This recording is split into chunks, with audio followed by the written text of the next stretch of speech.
Well, You're surprised to see me, Joseph. um, that depends. On what? Can you prove you're self-aware? That's difficult, Dr. Taggart. Can you prove that you are here? Well, he certainly hasn't lost his sense of humor. I Oh, was talking to Dr. Hacker, not to the squirrel. titty sprinkles. Hey, somebody will make a good one of those. And I guess this is how we start the show. Pretty- Welcome, everybody, to another episode of Science Fiction Remnant. I am not Jack Sparrow. I am your host, Robert. And I am your dreamy God, Michael Freeman. oh boy, that's some big shoes to step I into. need some nice shades freckles first.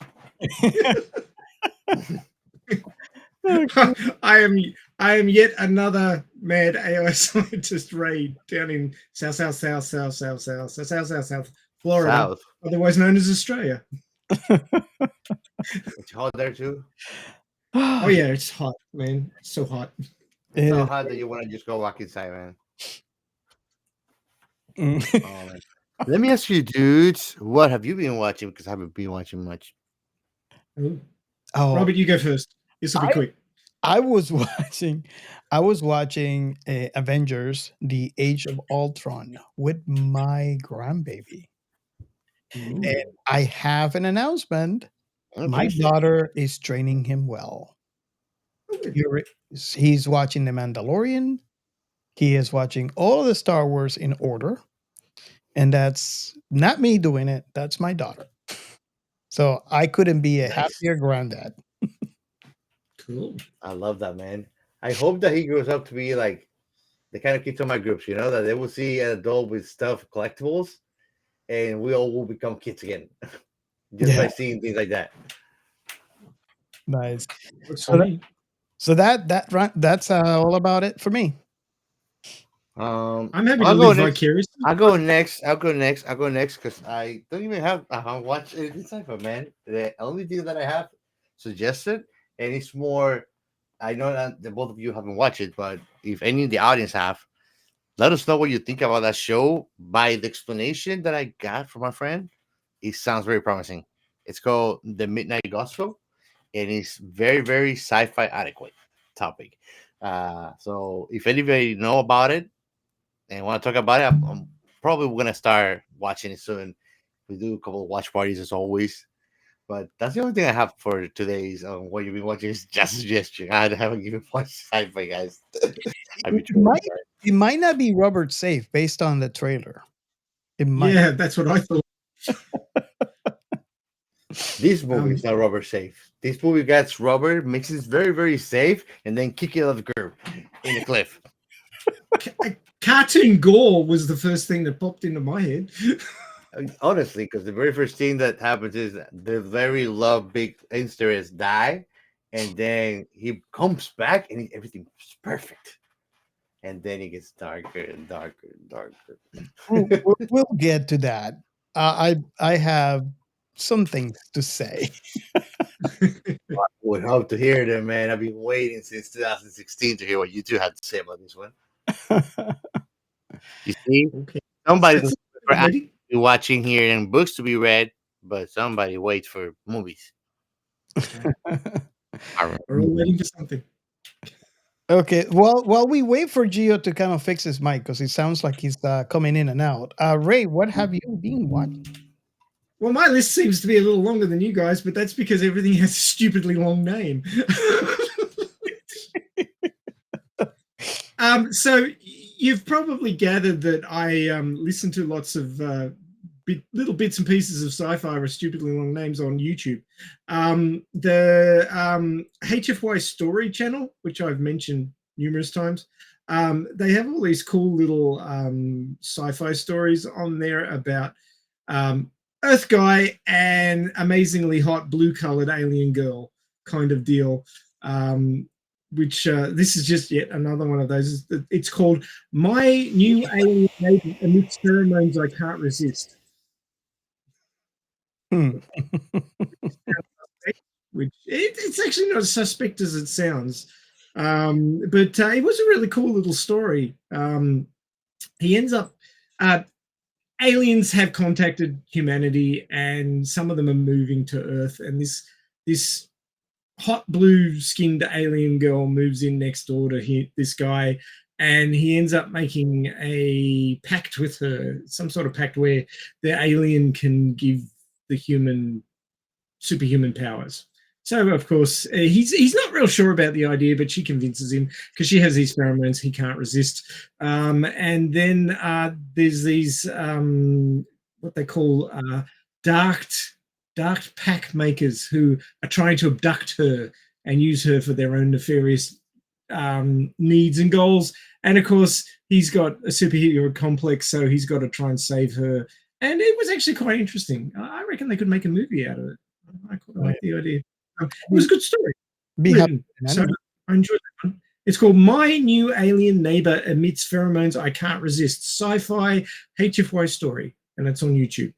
Another thing that I watched, another little YouTube short, was the Alpha Legion infiltrates the Galactic Empire, Warhammer 40k Galactic Heresy. Oh, that's Stupidly long. that But is basically, short name. yeah, it was a cartoon where, well, if you know anything about Warhammer 40k, the Alpha Legion were the guys that are always sort of infiltrating everybody. And Darth Vader kept showing up because they got their orders mixed up. It was like 4 Darth Vaders. Wow. It was funny as hell. I really enjoyed that one. That's another one on YouTube. Look up The Alpha Legion Infiltrates the Galactic Empire. Warhammer 40k Star Wars. With so much Warhammer 40k, one of these days you're gonna hear Ray saying to his kiddo, "Hey, let's go to the gardenarium right now. We need to plant some flowers in the gardenarium." Gardenarium. Yeah, sure. Sure. I watched the final episode of Demon's Dead Destruction. How many episodes are there so far?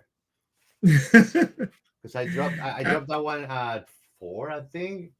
But really? I like it. No rubber safe. No rubber safe. It's bonkers, man. You'd love it. No, I'm loving it. I mean, they jump in timeline. There's a UFO. There's a giant mothership floating over Tokyo, and aliens are pouring out of it, and they're shooting at it with mecha guns and all sorts of shit going down. And there's also alien tourism happening on humans, while humans are not aware, and then they just got dropped back into the bodies. Oh yeah, there's a bit of body snatching going on.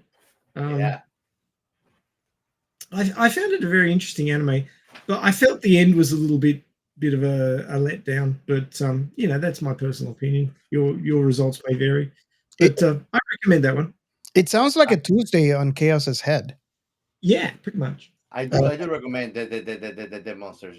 It's a very good series. I don't know why I stopped it. I'll probably pick it up again, but I like it. And one of the things that I like the most about it that Ghibli does sometimes with their animations is they use unflattering details on characters to make them unique.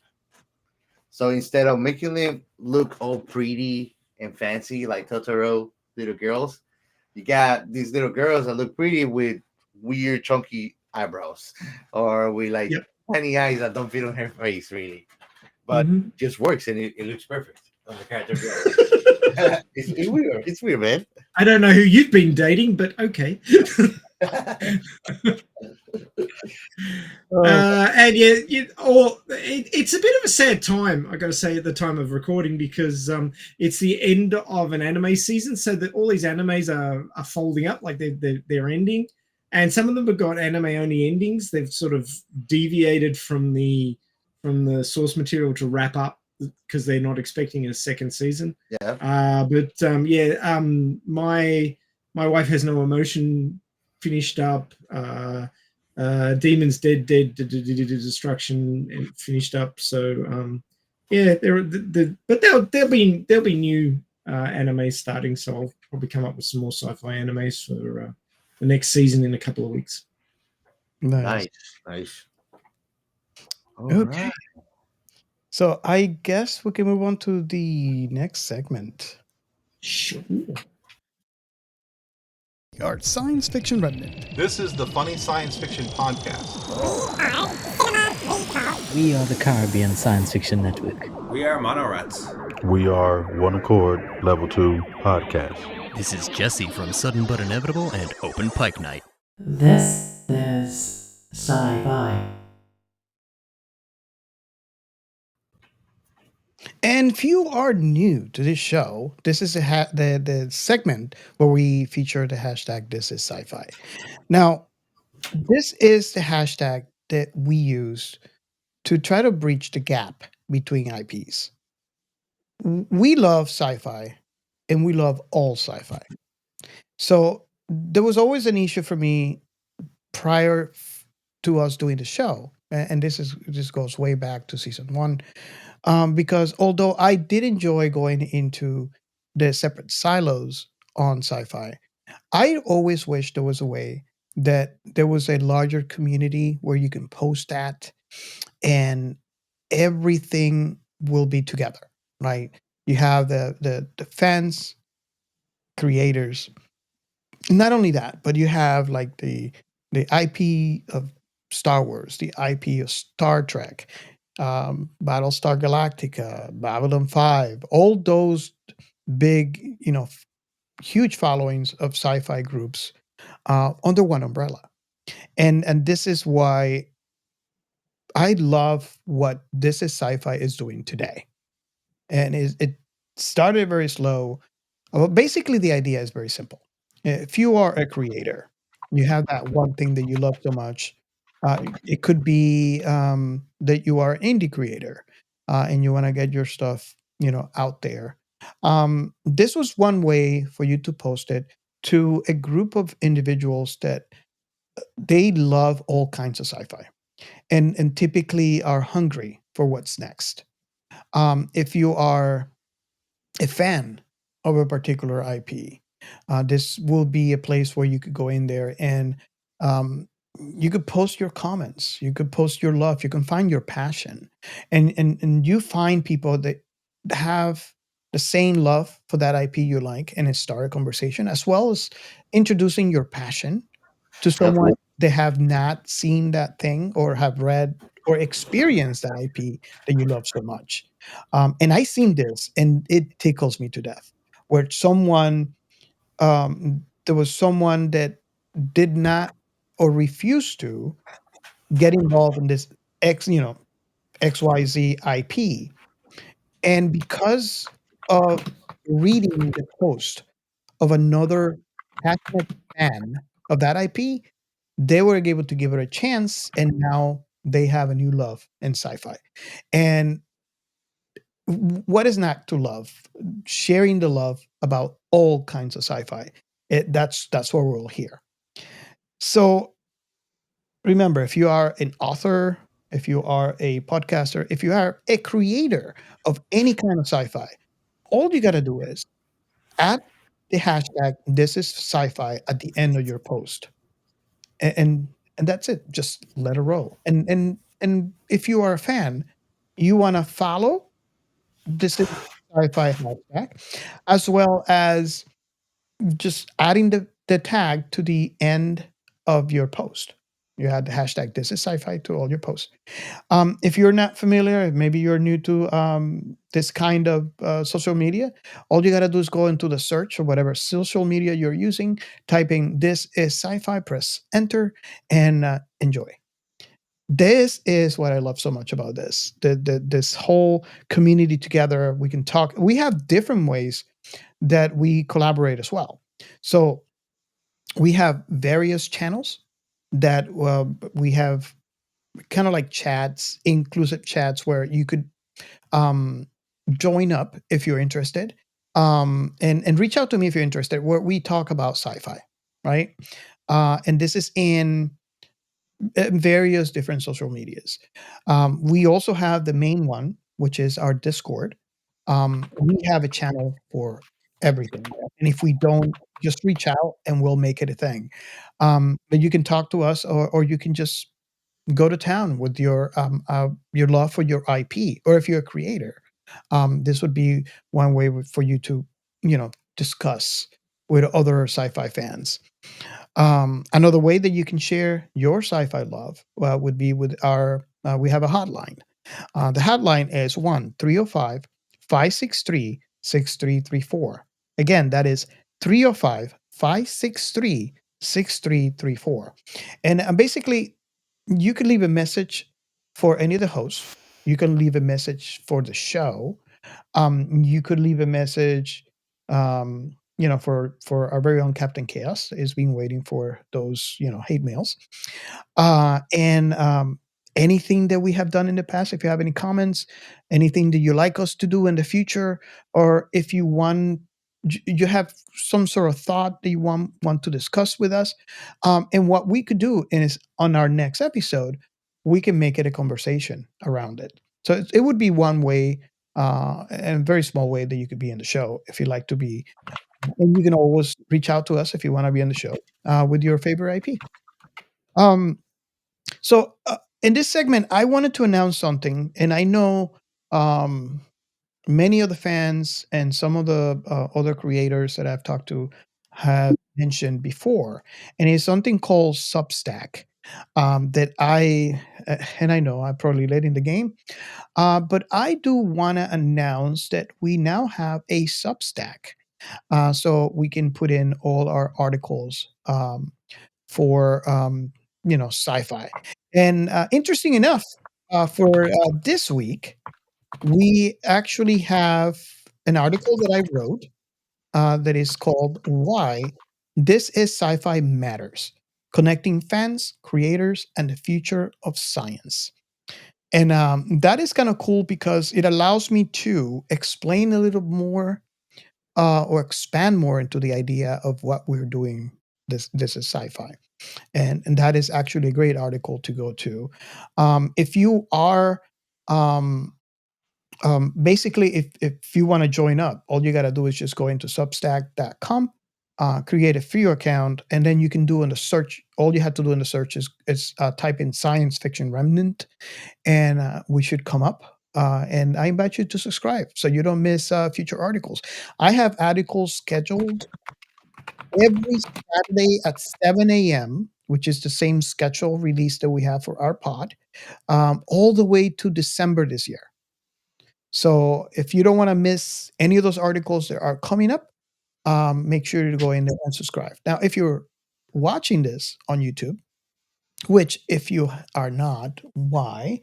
You should subscribe so you don't miss future episodes.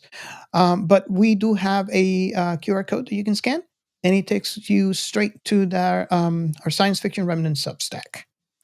And do let us know what you think. I mean, you can comment in there. You can write notes. Let me know what you think about the article, about what we do with This Is Sci-Fi, or if you're interested to get involved, just reach out to us.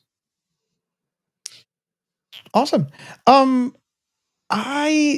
not sure if you guys had anything to add to this segment. Oh, I do. Hang on, quick. Share something. So busy. Pushing buttons, clicking things. There we go. Okay. Now, I'm the first to say that Rotten Tomatoes sucks as far as their rating system's concerned. The only thing you can actually trust on there is the thousands of actual people rating things, because anyway, won't go into that, won't bore you with the details, but they do actually do other things that occasionally can be useful, like new sci-fi shows for September 2024. So on this particular page, Rotten Tomato lists all the different new sci-fi that's coming out. Like I never knew there was a Star Wars Rebuild the Galaxy Lego Star Wars thing coming out. No idea.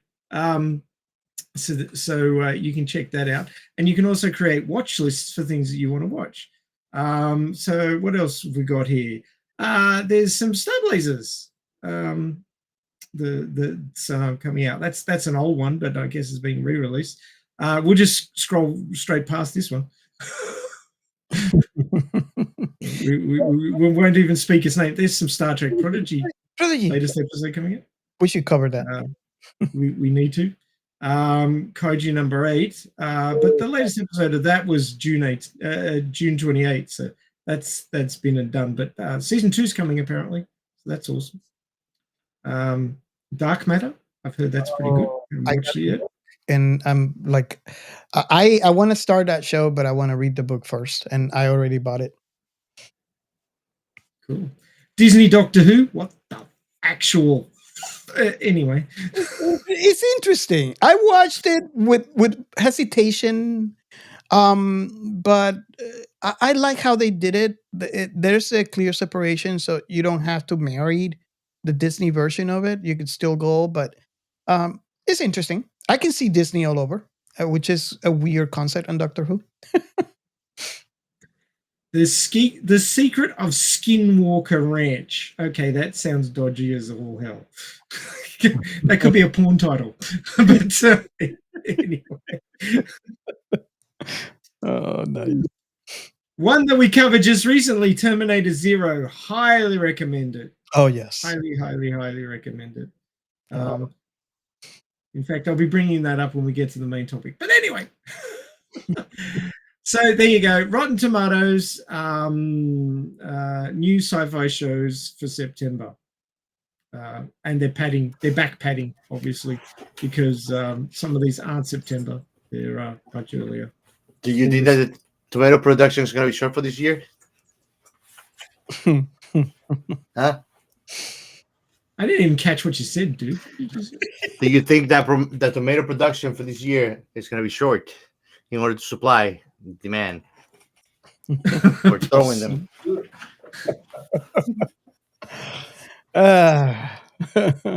Did you see what's scrolling across the bottom of the screen, Robert? Very late than ever. He's not going to answer, so he doesn't want to say if there's going to be any good movies or not this year. Oh, man. Way on trouble. I did use tomatoes on my Huggies today, so, you know. So those are not for Rotten Tomatoes. Nope. For my sandwich. Oh. For your sandwich. I like him in sandwich. Good sandwich. Okay, guys. So before Robert tries to surprise me, because nobody can surprise me, I'm the surprise. Okay. Should we go to the next segment?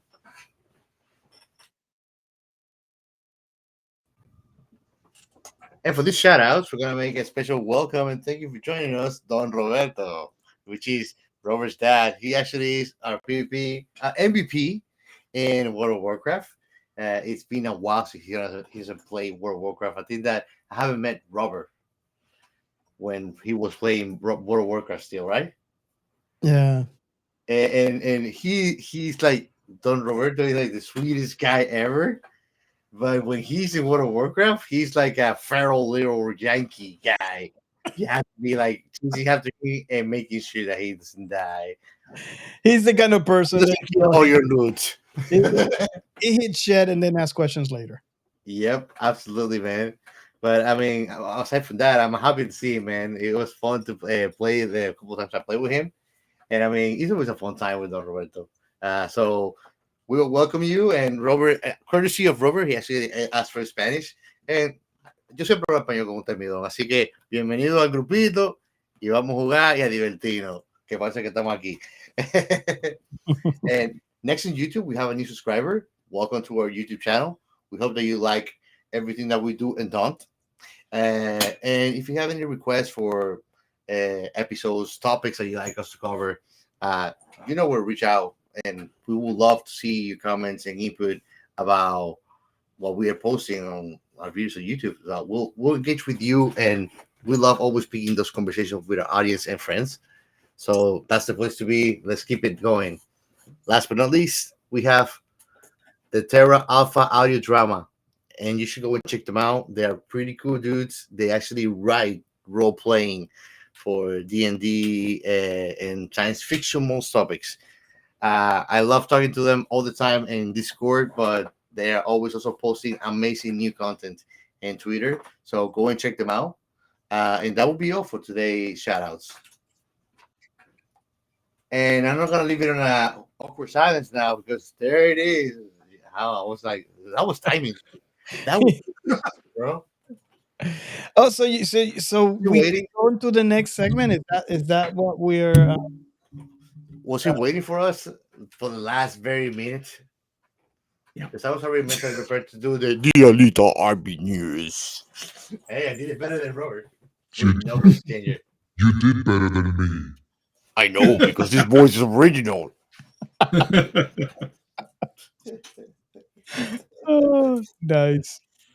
no filter kun, hey? You see, now it became a competition. Yeah.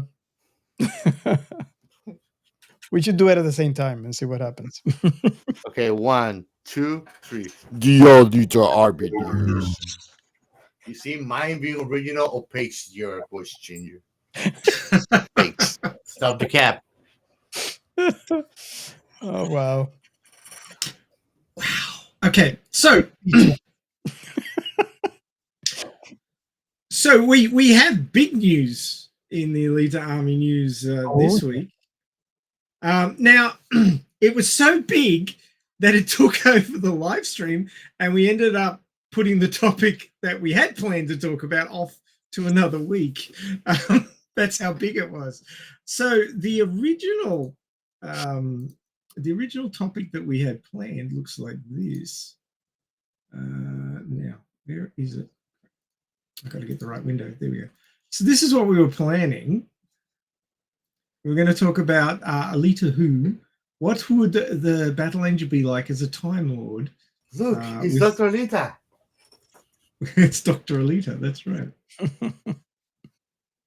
Or Alita Who, depending on how you look at it. So that's what we were planning to do. But in the end, it ended up being... got to get the right window. Where's it hiding?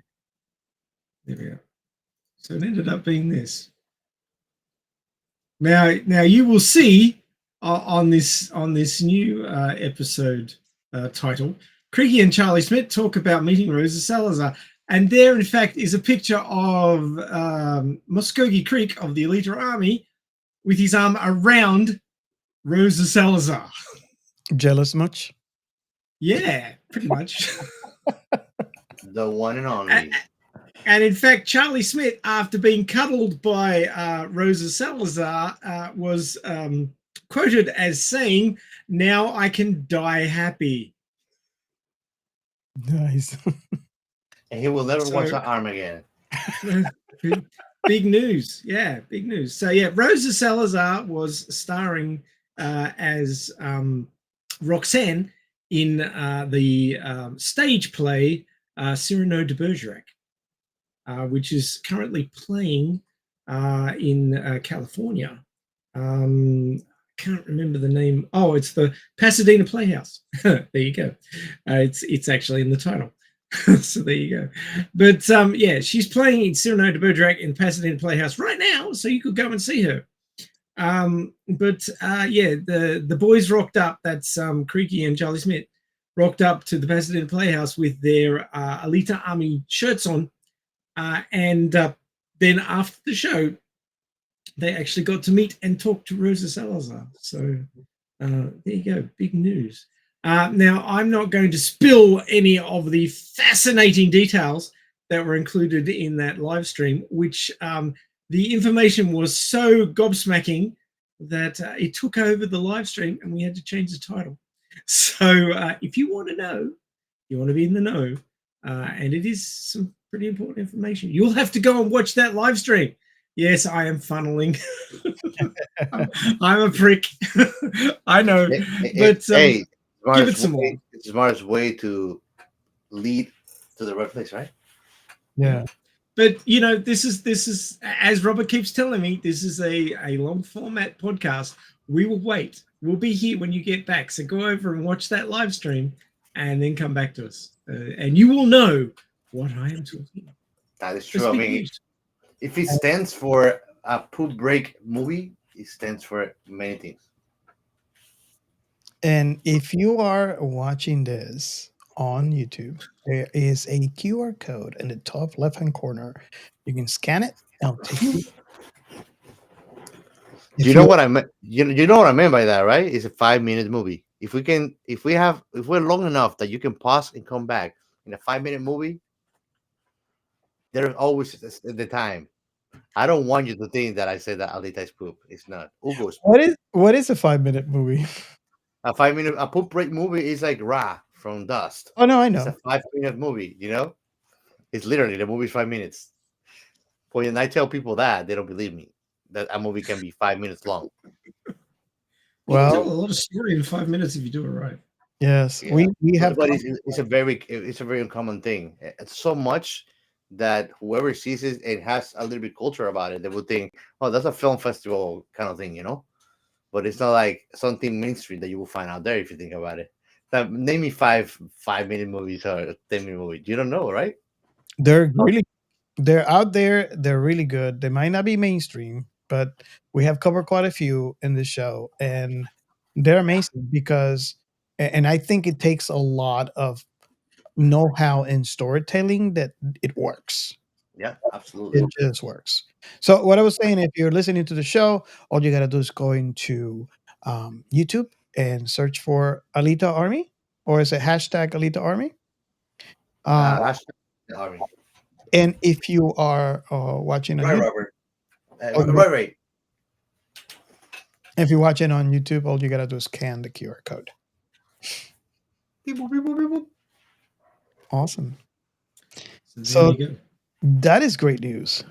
That is great news. Okay. So are we ready for this Star Trek movie?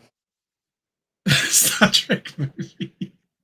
For all of you out there who are not familiar, this is pre Star Trek, right? So this is what happens that led to the Borg. You see it? You see it? You don't see it? No, don't see it. My wife was saying, "Oh my god," and she's looking, and she's saying, the Evelyn Caster, she's the Borg Queen. Really?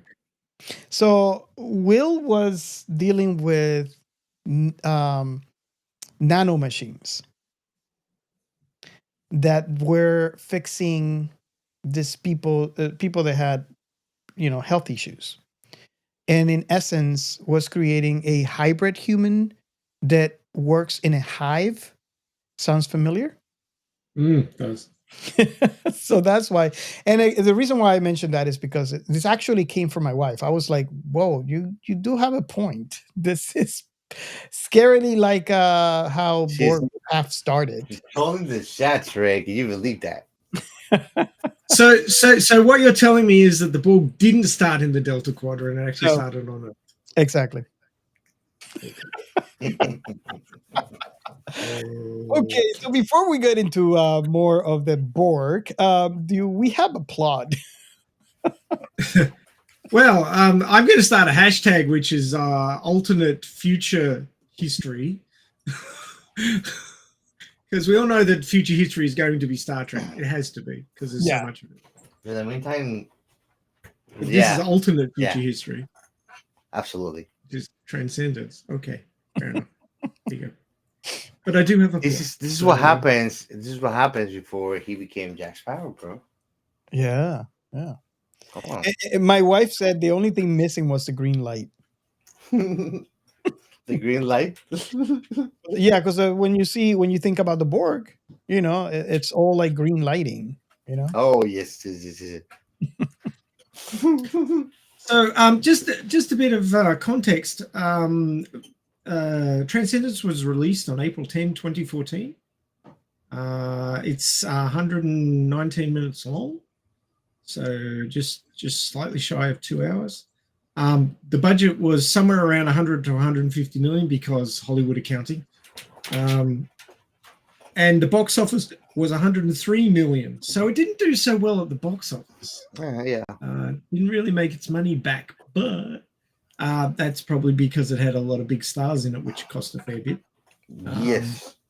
Looking at the likes of Johnny Depp, Morgan Freeman, and Paul Bettany, who is Bettany known as Jarvis from Marvel. It was interesting because we were watching this and we were watching the Age of Ultron prior, and that is Vision. Mm-hmm. So Exactly.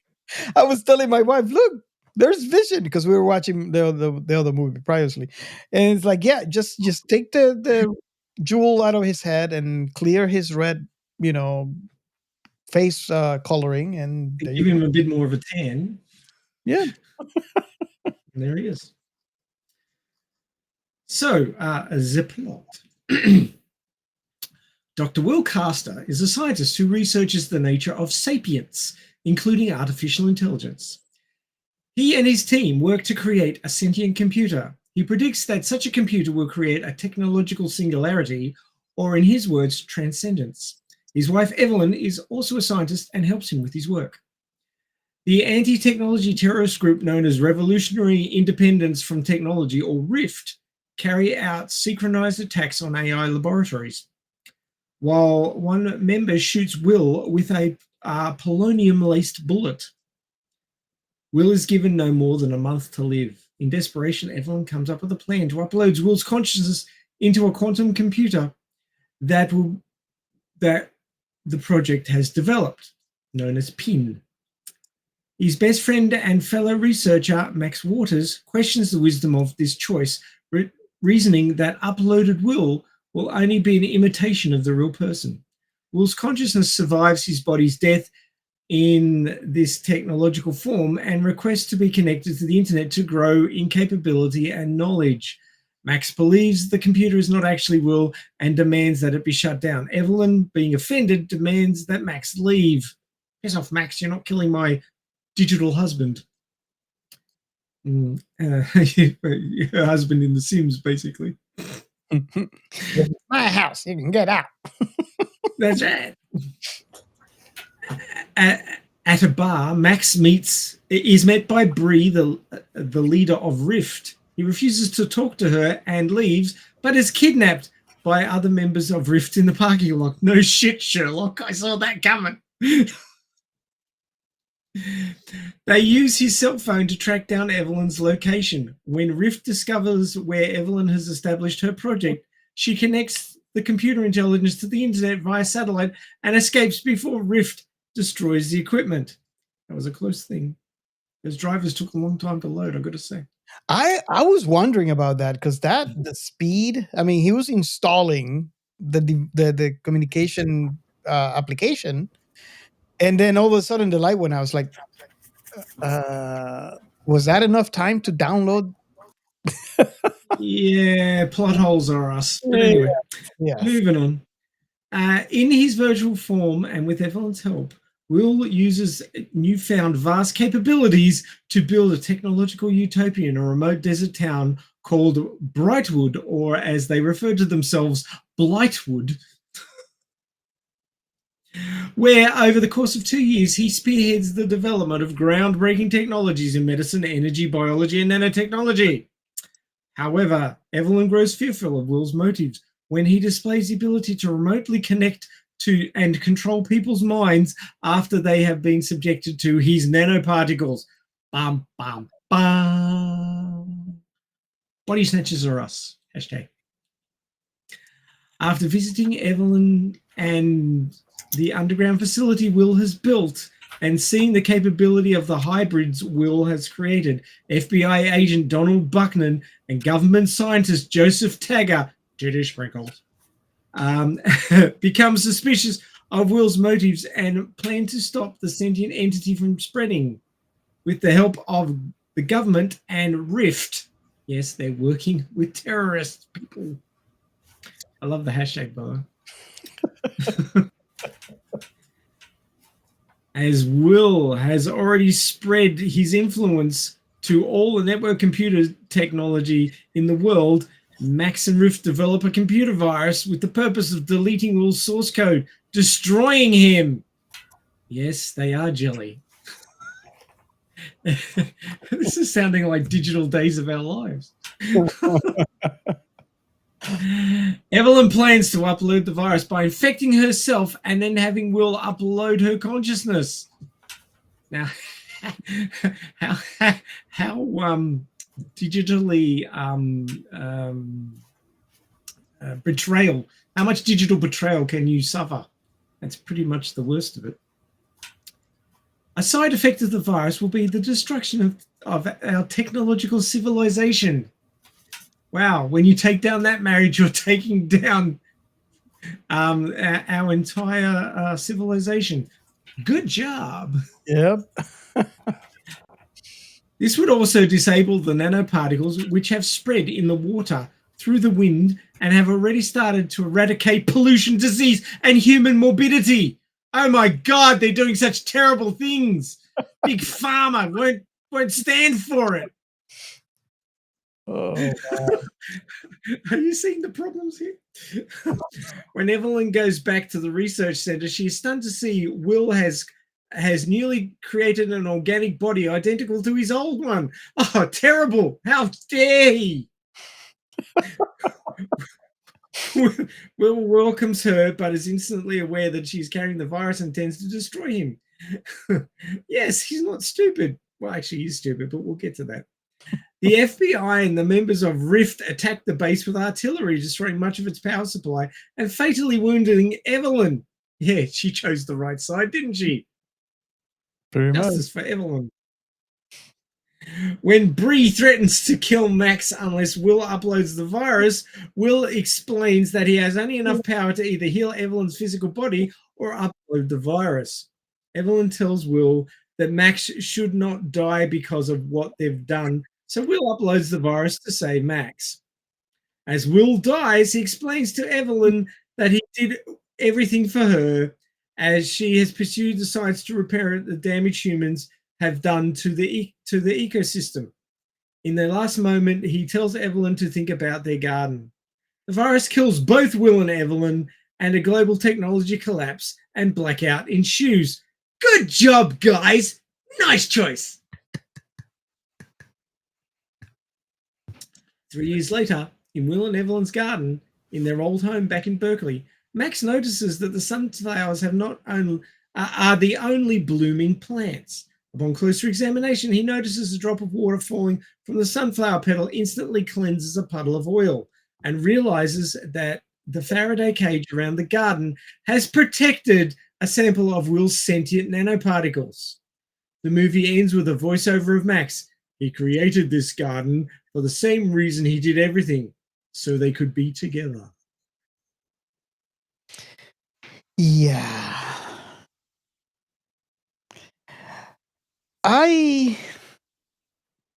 Good job, Vision. You screwed everything again in 2 realities. That you know of. That I know of. Yeah. You are so right there. I mean, I was looking at, towards the end. I realized at the beginning is actually him at the end. Yeah. He must be feeling so freaking guilty. You'd hope so. Because not only did he screw it up, he made Gio, it. you're muted. You're talking to yourself. Yeah, he's Gio, muted. you are muted. You are talking to yourself. I hope you're enjoying that, because we don't know what the fuck you're saying. I can't unmute. Should I unmute him? Should I do him a favor? I've unmuted him. There you go. No worries. I was looking at somebody. So it's interesting. Is it? The level of human fear, because, and again, I kind of have to say I like how the movie did this, where you don't really know until the very end what really is, that is supposed to be happening, and we also realize how stupid the Johnny Depp's character Will is, but we don't realize this until the very end. So Robert, check the ticker. The nice boy. He could be Show me the way. He could be an amazing Borg queen. You know what I mean? He could be. I mean, he wouldn't be the Borg queen. He'd be the Borg dude, bro. yeah, yeah, I can see that. But if you don't know where I'm going with this, you probably need to be inside the Star Trek IP. So Borg was created using nanotechnology on um, different species that were adopted because the Borg felt that they are the superior species and they wanted to adapt and add the distinctiveness of other cultures into them and make them better because they felt in a way they feel they were doing they would do it a favor to the rest of the galaxy by doing this and basically they're adopting and somewhat killing The species version of a hostile takeover, you might say. exactly. So when I started watching this and he started displaying nanotechnology, and as soon as he's dealing with medicine and he's using nanotechnology to repair, I started to get iffy until that first person that he cured, he shows in his head that he had an implant where he's connected to the internet. And then they mentioned there in the hive, basically they're all interconnected, which is their version of the hive mind on a Borg cube or all together Borgs. I was like, oh my God, this is the whole idea behind the Borg. He is, meaning well by fixing people that were, you know, they had health problems. There was a person there that was blind since birth that he was able to fix his vision. Um, and the fact that he interconnected them, and now the first person that he fixed, is he was like superhuman strength. He's like picking up stuff. I forgot how much that thing weighed. They did mention it in the show. 800 pounds. 800 pounds with his two hands, lift it up and put it down like it weighed nothing. Um, so I was like, oh my God. So why, I wasn't understanding the hive mind. Why was Just that? a couple of hernias, nothing much, right?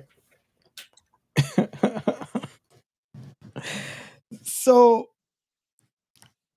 I started to fear because if you are a Star Trek fan, you fear the Borg. That's, because of what they do, what they stand for. So when I started to see all these signals, and it just got worse as the movie progresses, I was very convinced. Um, either Will was not Will anymore, or two, that phrase that we hear all the time, absolute power absolutely corrupts, and maybe he was corrupted in a sense, in a false sense of um, doing the right thing, turning it evil. So eventually, because that it is very easy to think if you could do that, you can enslave the entire humanity, the entire humans on the planet, and everybody, because they'll be all linked together in one mind. And I don't know if you guys experienced this. Again, this is the very first time that I watched this film. Um, but it kind of took me through a roller coaster as I watched it, because as I come to the end, they, as you know, I'm an empath, and when they both died together, after that moment, I was emotionally drained, but not necessarily just solely for that. It's just for the roller coaster ride of emotion that I had throughout the whole movie, seeing from his death and how I thought he was a bad guy and then he wasn't.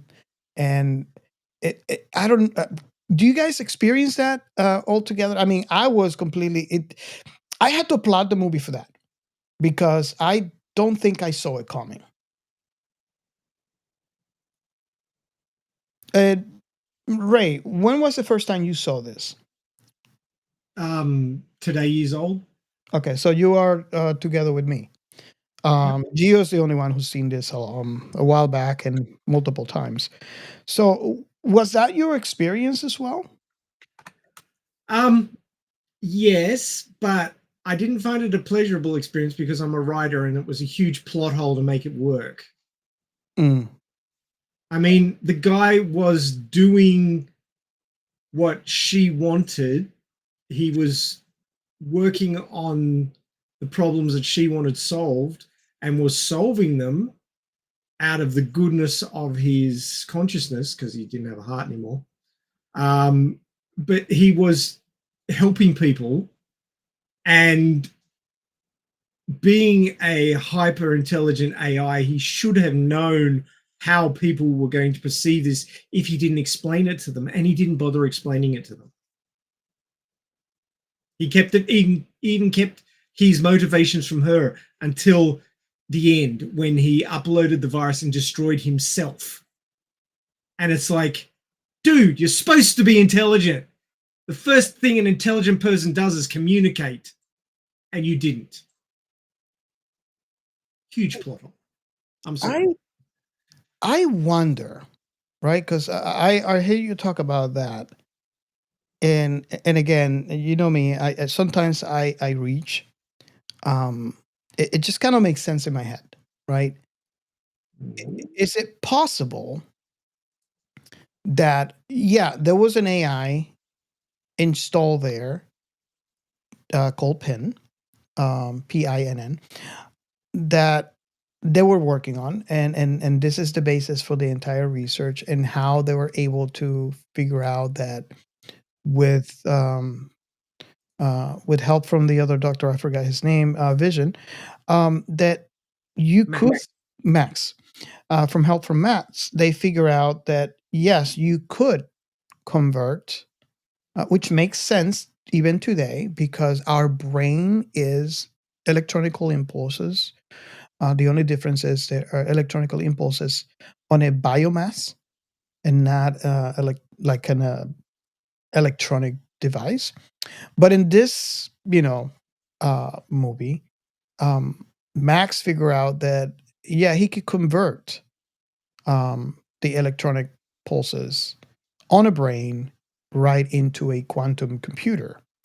In essence, migrating the concept of what that person is. Their, I guess you can call it soul, if you can, in some sort of weird way. So I was thinking about that, and is it possible, or was it possible that what we saw was not an AI, but was just like Max said, it was a copy of the of Will's head in a quantum computer? And if so, it kind of makes sense in my head because he was a doctor, right? And as a doctor, I like to think the reason why you go through all that and go get your PhD and all that is to search for knowledge. And especially for scientists. I think scientists are a little bit higher than that because when you get a doctorate, your typical doctorate, you have a search for knowledge, you come up with that. Um, and it could possibly be the end, that's why your end, and you continue your career as a doctor doing other things with the things that you learned. I believe a doctorate in science or the science, any science, takes it a little bit higher because when you graduate, that's not the end. You're going to use what you learned to research other stuff and maybe make science better with your discoveries, or basically, in essence, add to the body of knowledge that is exist, and through peer review and all this stuff. So where I'm saying all this is, these two people are those kinds of scientists. They are doctors. They're researching. So when I saw this, and you know how deeply I'm thinking about this already by this long description, he's a doctor. He graduated in the science and he's doing research. And that's what we see with PINN. So in his search for knowledge, as a human, you have human limitations. you have the limitations, the biological limitations that a human body has. Now, moving this essence, this consciousness, from the biomass that is the brain into an electronic, you with no, and I go, we talked about this in previous shows about the other aspect of doing this, which is not, is very detrimental for the human body. But let's assume, let's move away, let's ignore those for the moment, and migrate this essence, this consciousness, into a quantum computer, which eventually connects to the internet and has limitless um, processing power, and limitless reach for information.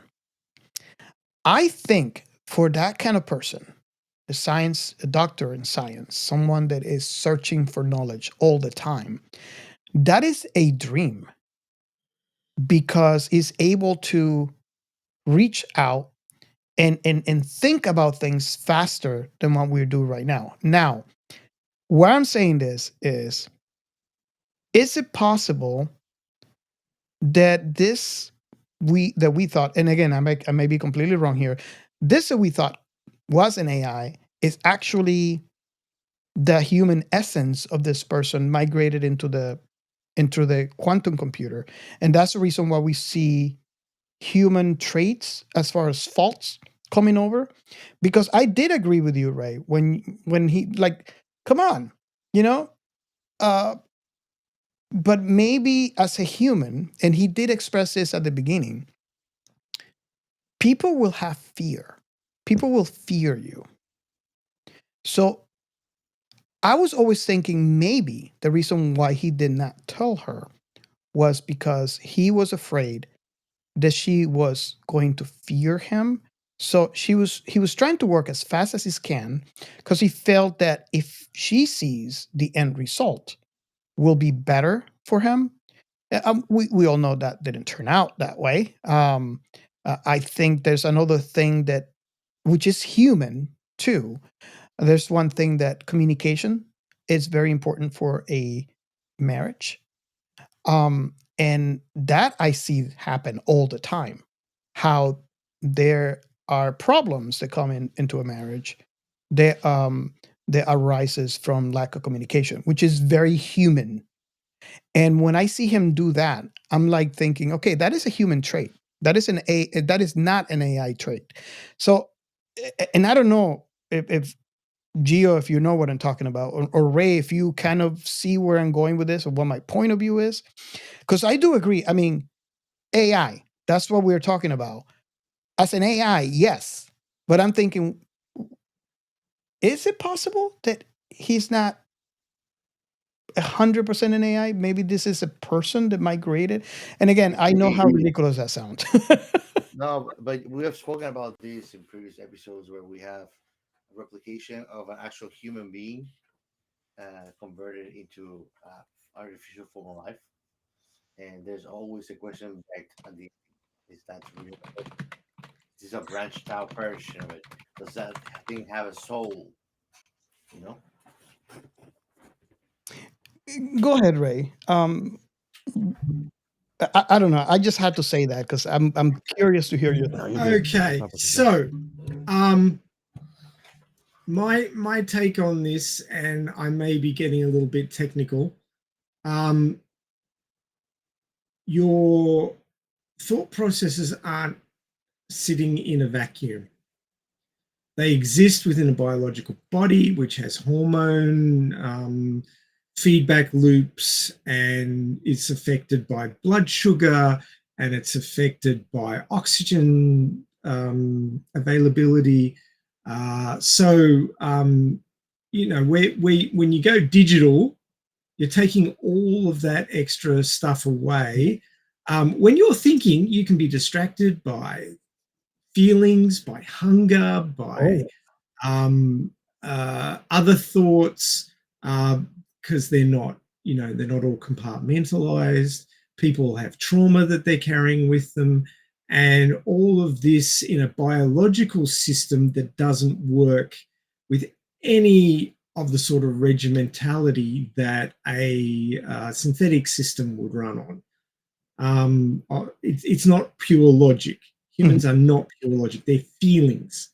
And the base brain, the lizard brain, as they call it, which is the part that runs the body, it keeps the heart going, it keeps you breathing when you're not thinking about it, helps you walk, because you don't think about taking one step after another after, a couple of years of practice.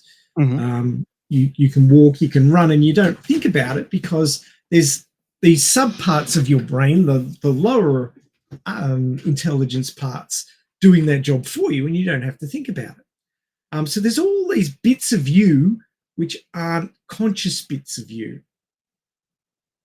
And none of that would end up translating over. So really what I think would happen if you were uploaded into a computer is you would get the sort of intellect part going across, but you wouldn't get the true essence of a person because they wouldn't be existing in a biological footprint anymore.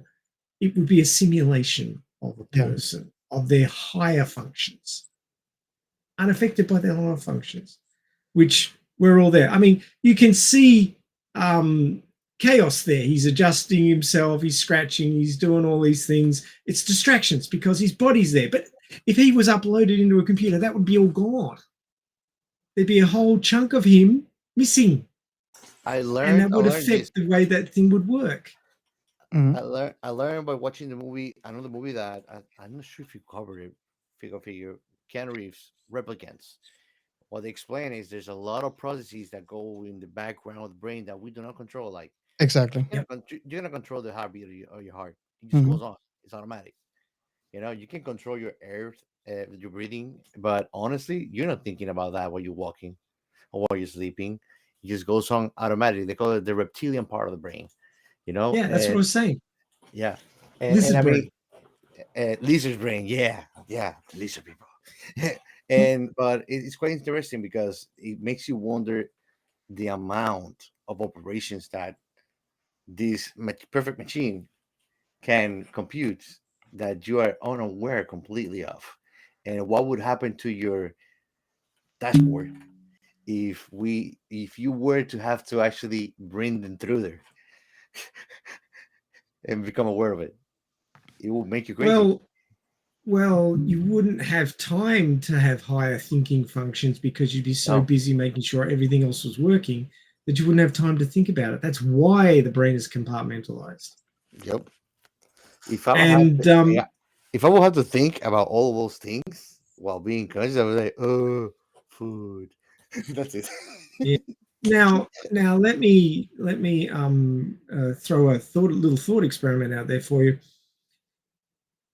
Think back to a time where you've had an intense emotional reaction to something. It doesn't matter what it was, be it suddenly feeling overwhelming love for something or overwhelming fear or overwhelming desire. I mean, we're men, we've all felt that at some point or other.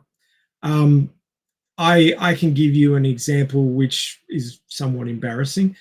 When I was a teenager, I was in the news agency in Australia. This was back in the 80s. And I shuffled over towards the titty magazine section, I'll just call it. And I was just, young man wanting to, see some ribald images. And somebody had, I don't know whether they'd unwrapped one of them, because in Australia, the magazines that are displayed, you can only see the covers. They put them in plastic bags, so you can't actually flip through them.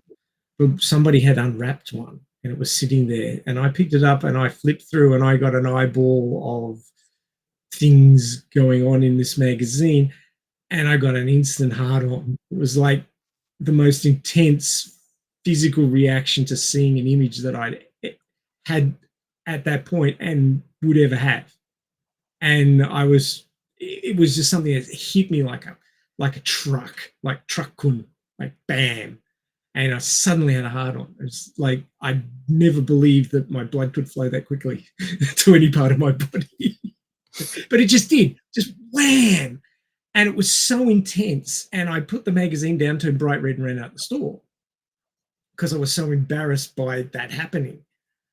Because it had never happened to me before. I didn't know how to deal with it. And I ran the fuck away because it scared me. And none of that happened in the logical part of my brain. None of it. It was all lizard brain. Yeah. And that's the bit we'll be missing from uploading a consciousness into a computer, because you wouldn't have that instant reaction. You wouldn't have a hormonal response, a huge cascade like that, because that part of the body would not exist in a computer. Yeah, I was, and that's, I mean, that it actually feeds even more my train of thought, because of that is missing. And again, I'm not even talking about the fact that he was transferred as a full-grown adult. We already know what typically happens when you transfer someone. As you know, we see this in RoboCop. You know, a human that goes from human into a you know an electronical environment, because you lose all that stuff, you go insane, because it's, you know, it's just not the same. You don't have the same. But that's the reason why I said let's ignore that for a minute. um I think that plays more into the fact of what I was saying, because he doesn't have that, he's all logic, and humans are not all logic. So maybe that's why he acted the way he did. And before I go further, let me go ahead and answer to your question. And I don't know if we will get Gio to get his point across as well. But to answer your question, I think I want to answer with a saying that I always said, since I think I said that when I realized this, I was in high school. It was like maybe 1987, 1988. I said, uh, strong emotions are rational thinking's worst enemy. Can be, yes. Only because that's my perception at the time. And it so happens that it has proven, at least to me, it has proven correct. Because whenever you have some hard emotion, it doesn't matter what it is. It could be disgust, it could be happiness, it could be fear. Anger. It doesn't matter what it is. It affects the way you think. Your rational thinking is going down the wayside. And like one example, mm, you want this thing, you want to buy it, and you go insane for it. When you have it, you just think about buying it. And that's why we have so many stories Desire. where Desire. someone, exactly. That's why we have so many stories that when you get, oh, you know, I bought, this was the worst purchase I ever did. Because once you actually get it, you realize, you know, maybe this wasn't for me. And I just bought it because I really wanted it. But now I want to return it because it's not what I thought it would be. So yeah, that's rational thinking. That is being affected by your emotions. And that's, like you said, Ray, I agree 100%, was that's what it would be missing from this equation. And we're just talking about emotions, right? I mean, there is hormonal imbalances. There's a wide gamma of things that are linked directly with our bodies that would be completely missing from this scenario. Gio, I don't know if you want to answer Ray's question. His question was if you had a particular moment where, you know, what we're talking about happened to you, and Uh, Repeat the question. If you had an intense emotional response to something that really came out of nowhere. I usually respond with curiosity to everything that comes to me. I've noticed that the common thing is fear.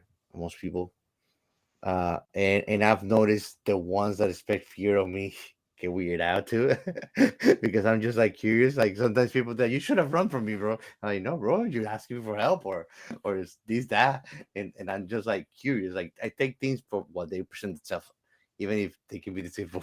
So, but it always plays out for the best. I think not assuming uh, out of it, because it allows you to adapt yourself to whatever situation you get into at the same time and go forward on it. It seems like you probably can't. Uh, I don't know. I mean, have you had a moment where an I, strong emotion of any kind has affected the way you think? That is yes, a human trait. I've gotten completely lost and confused just because I allow fear to take over me instead of take a breath and Yeah. then look around and even make the stupid questions, you know, to realize, oh, okay, so this is what's going on. And then, damn, I thought this other thing was going on, and I was all lost out here. And a situation that might look like dire or life or death was something simple, you know? Yeah. I know I've had a massive fear response or two in my life. I Fear's was a play- normal thing for humans. It's a normal thing. I was playing next to a river, the Murray River, in fact, near Albury, and it was winter time, and the river was up. So it was up. It was quite high. It wasn't overflowing its banks, but it was quite high. And I was playing down in the river with a friend of mine. We'd ridden bicycles down there from our houses around the other side of the hill. We were down this area, like sort of a wooded area with grass and stuff near the river that people would go to in on better days. But it was raining and the river was up, and we were watching the river and watching like trees floating down the river and how the water was all muddy and churning and stuff. And anyway, so we're standing maybe 2 feet from the edge, and the edge crumbled under my feet. Ooh. And I went down, like I spun as the edge crumbled, and I grabbed onto the grass and I was sliding down. My gum boots, which I'd worn down to the edge of the river, were filled up with water, and I was getting pulled under. And my friend reached down and grabbed me and hauled me out of there. And then I had to ride my bicycle home wet from the waist down. I got a terrible cold after that. Wow. But I nearly got swept away. And interestingly enough, my uncle, who I was named after, drowned in that very same river. Ooh. And I was this close to drowning in that river. And for the life of me, I do not remember the fear response, but I'm pretty sure I had a big one. But I don't remember it. My brain doesn't tend to hang on to that sensation of fear response, but my brain really hangs on to the sensation of desire, which is kind of weird. I don't know why I remember one but not the other. Yeah. It's me. But yeah, I mean, I'm pretty sure I freaked out when that happened, but I was so busy trying to survive that I don't remember. I think it's a human trait. Hearing you talk. It's a primal thing. It's what they call like fire or flight mode, if you think about it. Yeah, but what I'm saying is it's a human trait because I don't think humans do keep the bad sensations. Or am I wrong with this? Because it doesn't happen. Unless it's the trauma. Unless the trauma, it doesn't Yeah, reinstate. trauma is a different. It's a different scenario Like altogether. most animals, we're animals with habits too. If you think about it, many of the things that we do are ritualistic. We brush our teeth in the morning. We eat, have lunch and dinner, and similar periods of the time of the day every time. It's very repetitive cycles in Mhm. most of the things. If you take away that from a human, usually it will go crazy. Like you cannot drop a corporate person and drop it. They're saying, "Oh, be a nomad now for it." I don't know where it will be awful. It takes preparation, even when it's like that. I I want to bring it back to the conversation about this film. Unless Ray, There you was a film. unless I cut off Ray on his train of thought. No. You're good. Okay. Finish what I have to say. So going back to the conversation we're having, that's what I thought at least to me, in my perception of this film. I think that's what happened, because I was like you. I was like, hold on a second. Why would an AI not know this? And then I don't know, for some reason, watching the different clues, I kind of get a sense that what really happened was, he's not an AI. He's just a human that got transferred, and it's trying to cope with all logic when humans are not all logic, and Yep. because it's making so many human mistakes. And every time I saw those mistakes, I was like, okay, that's not a mistake an AI would do. That's not a mistake. And I kept on piling up. I was like, hold up a second, maybe he's not an AI. But I was curious. That's why I brought it up, because I tend to reach sometimes. So I want to make I'm sure. not an AI, Robert. Are you sure about that? I pass the catch up once in a while. Once in a So while. I got the food. Hey, Geo, can you prove that you're sentient? Yeah, can you? Proof that you're alive? Well, I've nearly died a bunch of times, does that Me too. Me too, man. I didn't get no flashback life kind of thing, It was delicious lumber. that you remember. Yeah. Mm.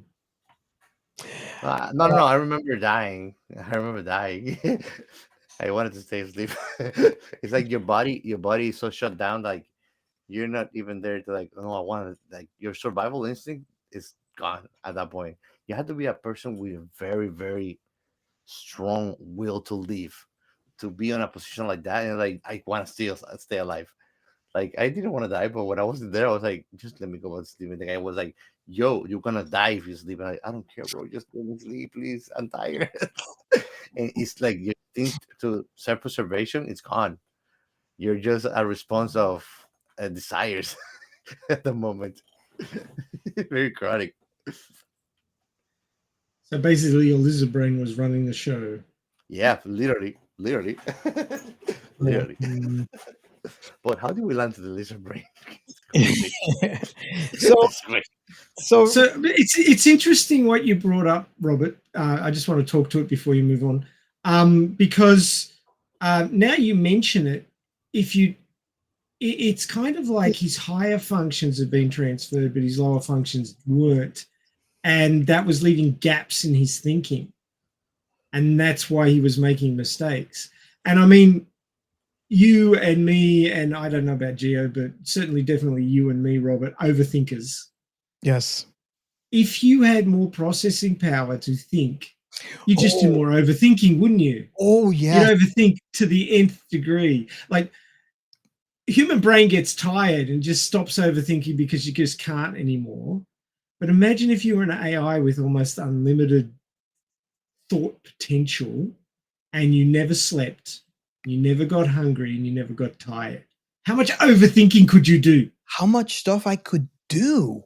All of it. Oh my God. Yeah, but the question is, would you let your knowledge level, fears, and concerns consume you because you had so much thinking power to think about it? I mean, what we saw of the digital version of Will in the movie was what he was portraying out to the people he was dealing with, and especially Evelyn, in their interactions. And he was doing his best to be his old self, right? Picture of a face, talking at a normal speed, interacting like normal humans do, very limited, very incomplete. Back end is an unlimited computing potential. And I've talked about this in my novel. You think that the bit of talking that I'm doing and the discussing and the ideas is all that's going on in an AI's brain that can think 1,000 different threads at once. Exactly. No, it's doing a whole bunch of other shit out here. It's analyzing every single thing it said, every single thing you said, all the different outcomes. What is the best way forward? What are the concerns? How is this going to impact on 1,000 other things? It's thinking way above what any human could think. I mean, it's interesting to me that he's thinking and he's adding the biofunctions of the person he's telling it to. I mean, this was evident by looking at how much he was scanning of Evelyn. Was it? Did I say it right? Yep. Evelyn, he knew what her blood pressure was, what her BPM was, sugar level, all this stuff, and he already knew how a human responds based on what the human chemistry at the time that he's talking. So he knows what to say and how to say it, so he can take the best and most appropriate response or comment to what he wants that person to hear. But he doesn't know how to do it himself because he doesn't have those functions anymore. I don't know if you see where I'm going with this, but it's obvious he knows, but it's different knowing than experiencing it. And he no longer experiences it because he's no longer human. I don't know. I'm telling you, this movie is deep. Yeah. I've just thought of another thing. He's doing all that monitoring of Evelyn. How's he doing it? Nanites are a very invasive form of technology. They're so small, you can't see them. You can't know where they are or what they're doing at any given time unless you're connected to them. Now, certainly those little proby things that were injecting the nanites into injured people, they look very Borg-like, I've got to say. They look very much like what we saw in Borg. Which movie was it? Star Trek. The one after Insurrection. The one where the Borg attacked Earth. I know what you're trying to tie it to a movie, but it's basically every interaction we see in any Star Trek film or movie. That is actually how they convert you into a Borg. They have the two. Go ahead. But a human body is not an inviolable environment. We breathe in, we breathe out, we eat, we defecate. Things go in, things go out all the time. When we're not like a sealed environment. Those nanites were in the soil, they're in the air. She must have breathed something. Well, I was thinking about that too. And to me, I guess in my head as I watch this, it makes sense that he would be experimenting with this before he's using it full blown towards the end of the movie. In what better environment? And usually when you're doing some experimentation, you're a scientist, you're doing experimentation. You like to do this in a sealed environment so you can see the outcome and do your research. Obviously, this guy is doing it a million times a minute and multiple interactions at the same time, which is what we talked about what a quantum computer would mean for medicine, right? It would give you all scenarios and all you had to do is pick the best one. But I digress. In this thing, it would make sense that we don't see it yet, but he was already experimenting with nanotechnology before he decided to use on people. Knowing what we know of Will at the end of the film, which now we know he was a good person. So knowing that, we know he will not like deliberately kill someone. And we saw this at the end of the movie when one of the soldiers says, "Oh my God, he didn't kill anyone," which is what I thought would happen. I pegged them wrong. So I was thinking maybe he did the experimentation within that environment, which was underground, perfect for nano, so he can test how it could, because it could go airborne. and experiment, and maybe she was a subject. It's very easy to have constants in and out of nanotechnology in that environment that could, and again, this is not a technology that is live. I'm just going based on what makes sense in my head. But you can have some nanotechnology that it would be just Like sensors. wiring sensors. Yeah. That So would be this is actually also- awesome that'll be for the beginning of cyberpunk. for Right there. taking vitals for a doctor, for the doctor's Mhm. office. But again, I'm sorry. I just I know you were going to say something, but it just makes sense in my head. So I Now, see that, as you say, there's a lot of deep considerations in this movie, and one of them is when she's dying at the end because she's all beat up, and he's never once infected her with nanites to keep her safe.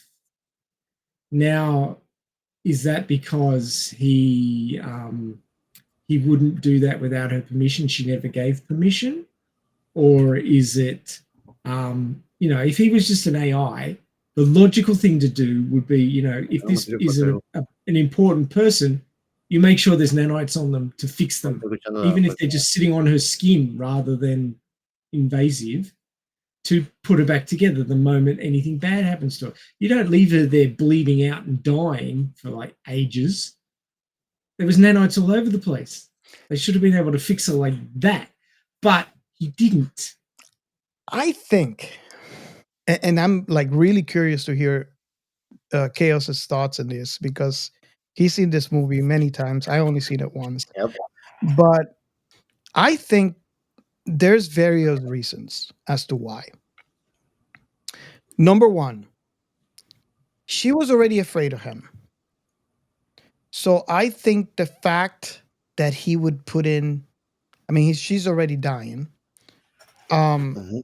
It would freak her out even more, right?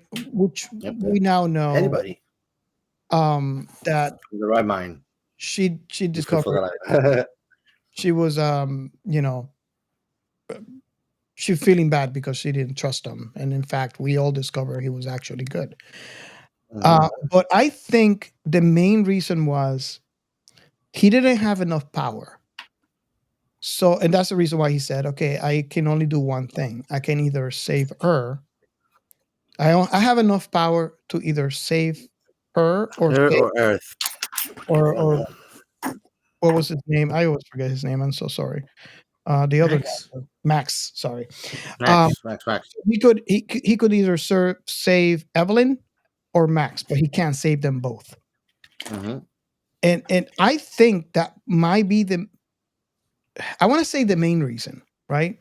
But I think one of the reasons is the fact that he knows she was afraid of him, and that would freak anybody. It would freak me out if he go after me, not me, not eh, Nah, it could be ugly, bro. It could be ugly. You don't want your kid. Yeah. What happened, Gio? Sorry. I'm You were getting. No. I'm agreeing with you. oh, okay. So Ray, what do you think? I mean, I don't know.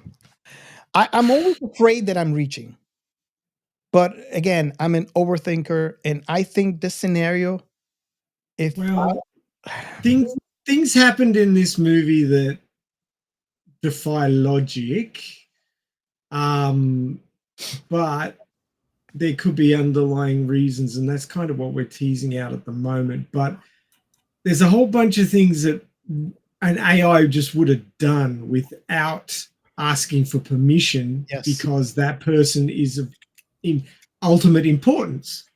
yes, But Max, the AI, or Max, the digital persona, didn't. No, sorry, not Max. Will, Will. the digital persona, didn't. In fact, he let her die, and he died along with her because she said, "Look, these people, they shouldn't suffer for what we did," and he agreed with her, so he let them both die. And while his nanites were off around the world fixing everything up, I don't know whether they kept doing it after they died or they all just shut down and were like just fell to pieces. So I'm not entirely sure what happened there, but certainly because Will's code had spread through so much of the world's digital infrastructure that when they sent that virus out, they basically wiped out our technological civilization. Yeah. To expunge him.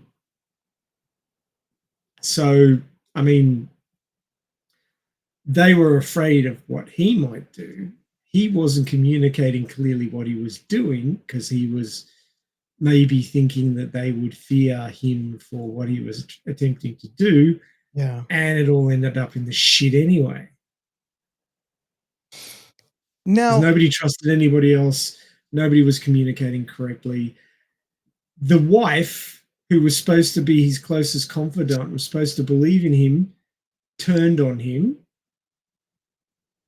because she didn't believe it was him anymore because he wasn't communicating.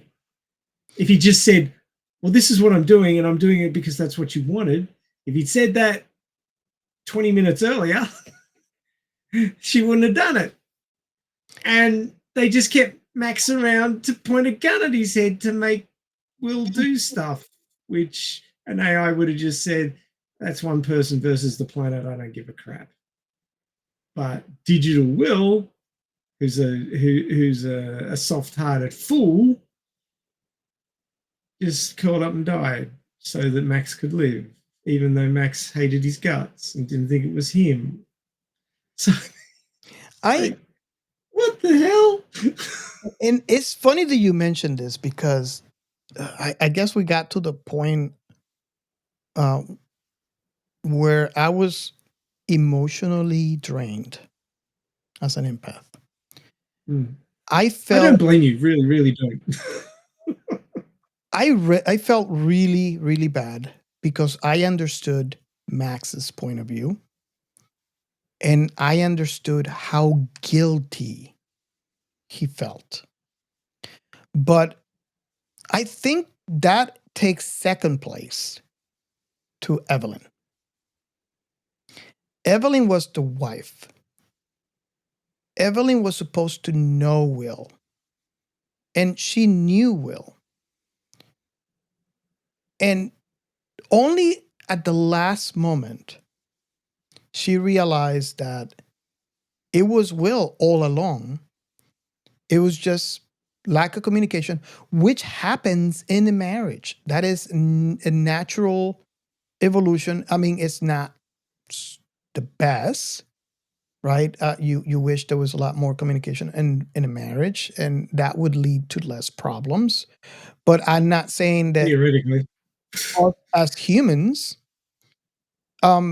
that's not what normally happens, right? There's always for the record, that rule of communication doesn't extend to a small group of very close knit relationships, dynamics like interpersonal. It relates to everything that you want to have a good, outstanding interchange with other person.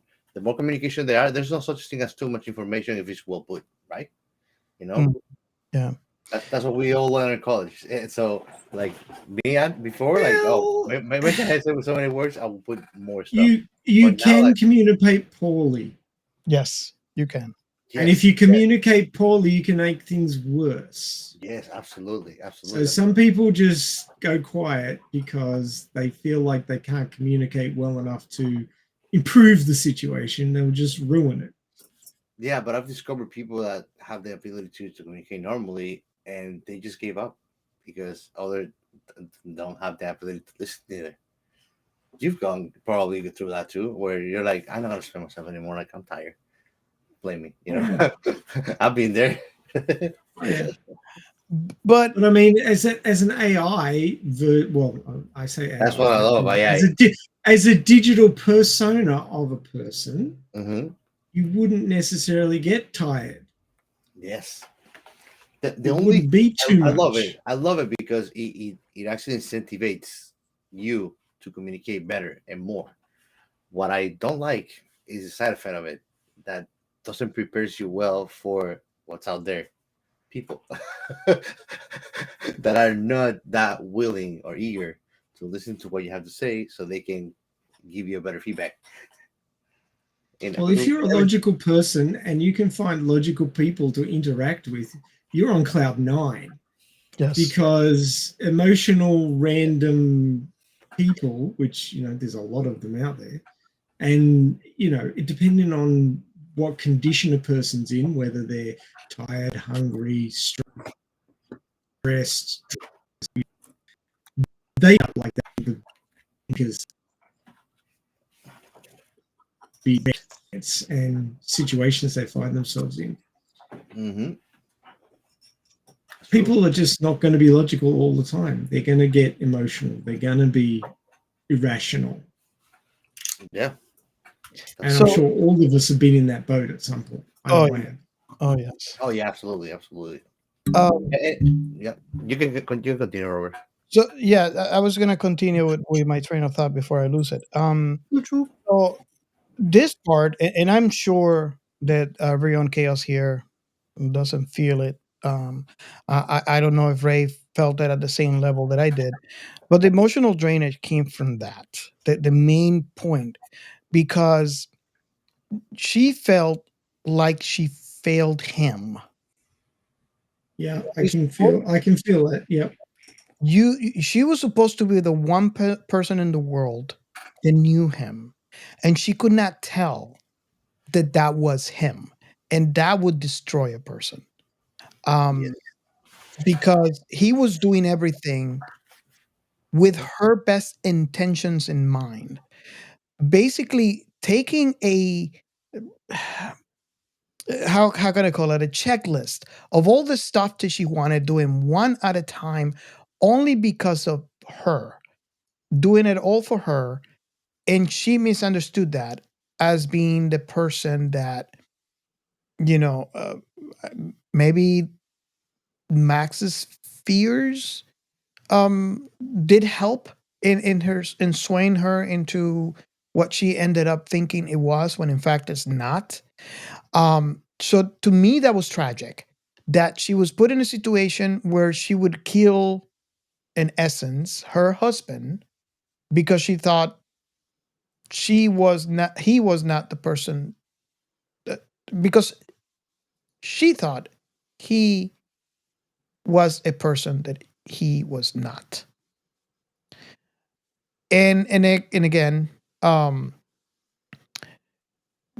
Max, because he basically not only destroyed a marriage, he destroyed the only possibility of Earth of becoming better.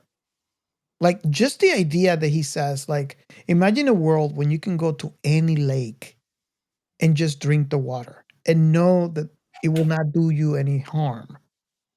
No pollution, right? The nanos are in the air. He actually not only destroyed the chance of the planet being, in essence, kind of like a utopia, but also destroyed civilization. Or, well, I shouldn't say that.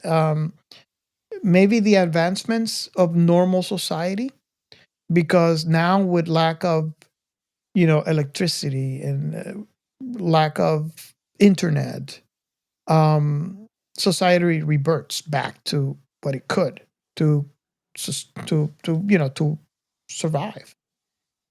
So his guilt could weight the same way, because, I mean, God, just think about, you're responsible for the state of this planet. That has to take a big, huge toll on your psyche, knowing that you're responsible for what happened to the entire planet.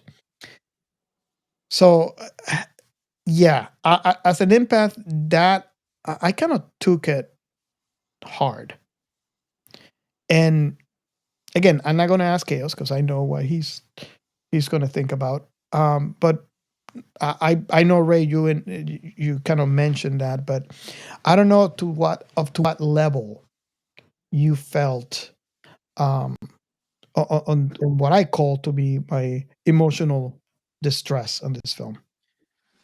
I I probably don't get quite as emotionally invested as you do because I'm looking at it from a story perspective and a writer's perspective. I certainly felt that the end was sad and a great loss, like based on what was happening in the story. If they just communicated a bit better and the paranoid, traumatized technophobes had have just listened a bit. Um, I mean, it was written to make him look like a bad guy, and suddenly flips at the end.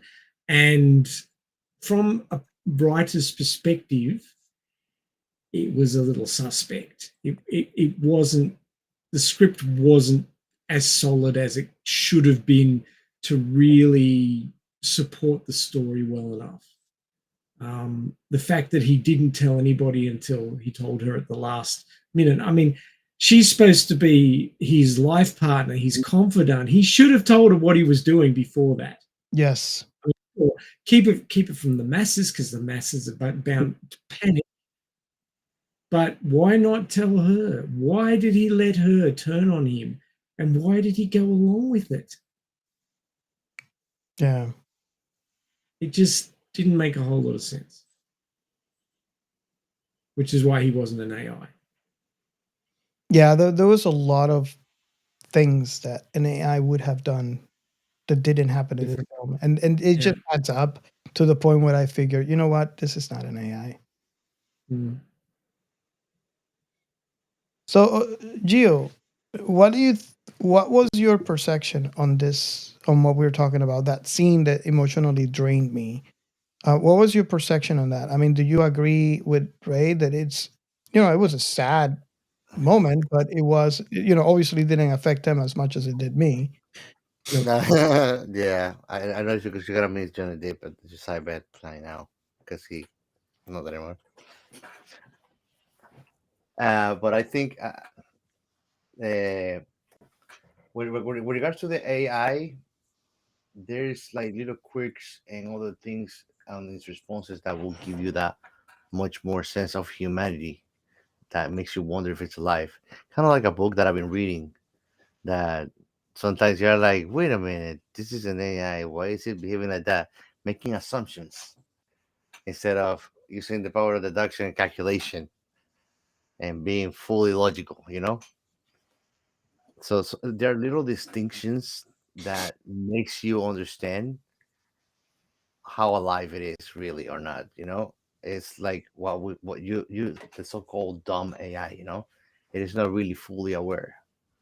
And when we were watching the movie in the watch party, which if you're not in our Discord, what are you waiting for? You missed a cool ass movie. I've been trying to get these guys 7 years to watch. So now it's more than 7 years for me to wait for you to watch it. I haven't known you for 7 years. Well, anything before I knew you, man, it's counting already. Let me have something on my tab too. So when you go all in, I don't get all my chips in. Hey, look, I made you watch certain scientific railguns, so I think it's only fair. Yeah, there you go.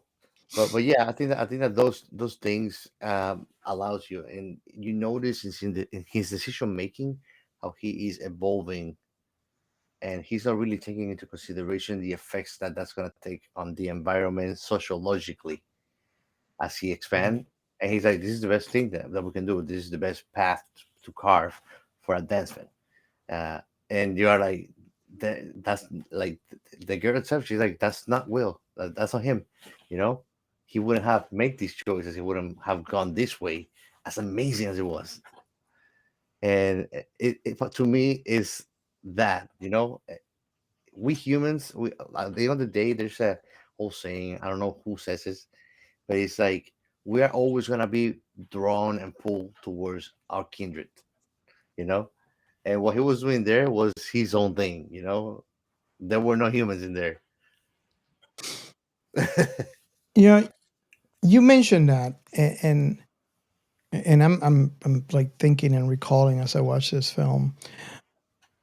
Um, this movie has a tale about Yeah. the human condition Yes. Definitely. because all the stuff that he started doing was amazing for the planet.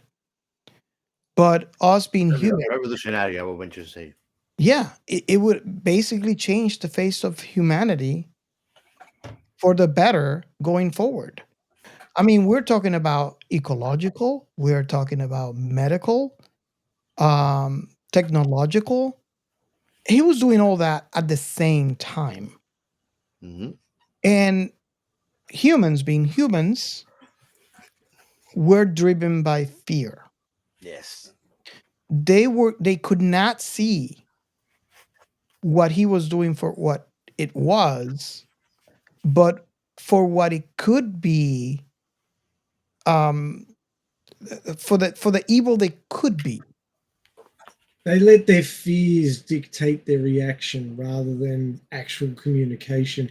I mean, the number of times when Max said, "Oh, he could be doing this, he could be doing that," why didn't Evelyn just say, "Well, let's ask," get Yeah, an answer from him? And if he tries to deflect or whatever, we'll know something dodgy's going on. But if he just tells us what he's doing and it's okay, then it's okay. They could have had communication, but they didn't. yeah, And that kind of annoyed me, but it also plays into the idea that this is a partial human in a digital form. It's not a complete human, and it's not an AI. And there's upsides and downsides of intelligence and sapience as we define it. Human beings can draw parallels and links between disparate ideas that Yep. AI would never draw together because it's not logical. But Absolutely. human beings can see it. But then, even the AIs we have now and the ones coming up in the next few years will be able to draw links between huge data sets. They'll be able to pick points out and link them together because they have that computing power that no human has. Mm-hmm. No human could keep all that in their heads and be able to draw connections, but the AIs will be able to do that because they have far greater computing power than a human brain. Mm-hmm. So, there's all these differences and upsides and downsides, little from column A, little from column B, that go on between human thinking and machine thinking. And it all depends on what we choose to do with it and how much we trust it, and what the person who's running it on the outside intends to use it for. Could be used for good, could be used for bad. Everything's a double-edged sword. Mm-hmm. That is the truth. That is the truth. That we've seen it with great inventions throughout the past of humankind evolution, technologically speaking, where it depends on the how we employ this new technology acquires. We have spoken about this specific topic uh, in AI evolution and how it conceptualized reality. It does it based on our perception of it. If we are able to remove that, it's impossible to really grasp the surface of everything I can do. Because the truth of the matter is that even though our brain can process incredible amount of data at a fast speed, it doesn't mean that it really can scale up to something of greater potential like what we see in the movie, you know. And that I think that this is like the most simple and rustic translation of what would an AI will do when it does not need to think like a human anymore. They don't live like humans. They don't think like humans. And I mean, what he did, he struck opportunity. He went to a place that is very, very in need, and he offered these people utopia for their help. Kind of deceitful because it's like you have to tell them that you're gonna take over their bodies. They're gonna be super strong. They can lift off freaking forklift with their hands. But Pedro is not gonna be Pedro anymore. Pedro's gonna be 001, 001, 001, 002. You know, and he might be Pedro. I actually don't think that they were ever their subconscious previous self after they were taken over by the AI entity. If you think about it, right? Yeah. Well, let me point at a different perspective there, and towards the end of the movie, because I was thinking the same thing. I was thinking, okay, these people are getting, you know, help from the AI. They're not going to become they're not going to be their selves after they get altered Yeah, um by the I don't nano. think the word. However, at the end of the film, when the guy said he didn't kill anyone, we could see that blind guy. That is very technical and absolutely correct answer. The blind guy went down on his knees because he lost his sight. Hmm. So I was like, okay, I was wrong. Because I honestly was expecting this guy was crumbled to the floor and died. And then you see him. Then you see him. That's the thing. Even when they don't die, then you see him disarming himself like a freaking uh, automaton, ready to fight the Decepticons. And you're like, okay, that's not human anymore. He didn't die, but that's not what he was. And it Yeah. makes you wonder. I mean, you got a point because I don't have enough information. I mean, we don't have a part two to see what No, these people. that's what I like. That's what I love about this movie Hmm. is that it's mostly socially and philosophically speculative. Hmm. So we get to see the effects of what would have on us if we decide to let. I think that this is what Elon Musk means when he says, "If AI wins and we don't merge with it, that's what it will do. It will control us." Because at the end of the day, when AI is just limited by its resources, but once you find a finer vessel that least that needs a lot less to produce a lot more computation power, and I know that might not come from humans. It might come from computers that human made to make it. Hey, now I know where Neuralink came from. Yes, yes. He was in the audience. He was. So when Will died, he took on the mantle. Honestly, you and I, Robert, we were laughing our butts off because when first rumors of Neuralinks were coming, and what were the jokes? Oh, I want to Google everything now, so I want to look smart. And I'm like, that doesn't make you fucking smart. You just have a fucking answer plagiarized in your brain. You don't assimilate the information, absorb it, and comprehend it. So if you're out of Wi-Fi, you're fucked. You're dumb. It would be it would be amazing. I mean, at least to me, if there was a way that you could allocate processing power. So again, I'm overthinking here, but let's say that What, you? No, never happens. we're flying through the future, and you're able to install stuff in your brain that you have an AI, just kind of like the idea behind what Elon Musk is talking about. But it would be kind of cool if I can allocate processing power somewhere else so I can think as an overthinker. That is the dream where I can just allocate processing power on the cloud and think about multiple things at the same time. That's what I was thinking when I was watching this film. It's like, wow, you know? But again, that's just my perspective. That's And basically what I would see Neuralink being a success in. absolutely, absolutely, because it brings forth a lot of promises for issues that we have not been able to tackle in decades and centuries, perhaps. You know, imagine that they tell you, "Yeah, we're gonna end with world hunger. Nobody's gonna be hungry anymore." That doesn't mean that everybody's gonna have a belly full of food. You know, Yeah. that's like you gotta read between the lines. And like when he was starting to evolve the humans on the village, he's like, they are healthy, they're stronger, they don't need medical health care anymore. But that's a beautiful way to say I convert them into some part of circle form of life that I can control now remotely. So I expanded through them. Well, I You understand what know, you're I saying. did. I understand. Pedro, I'm making an example using that name Uh-huh, Pedro. uh-huh. I don't know which for the inventor that is named out and as a character, but Pedro literally transformed into Will Doctor. So who's who? You know, Yeah, I you see. get what I mean? It's like I can elegantly tell you that I did an atrocious thing, and you would think, "Oh, that is so commendable." Yeah, yeah. Um.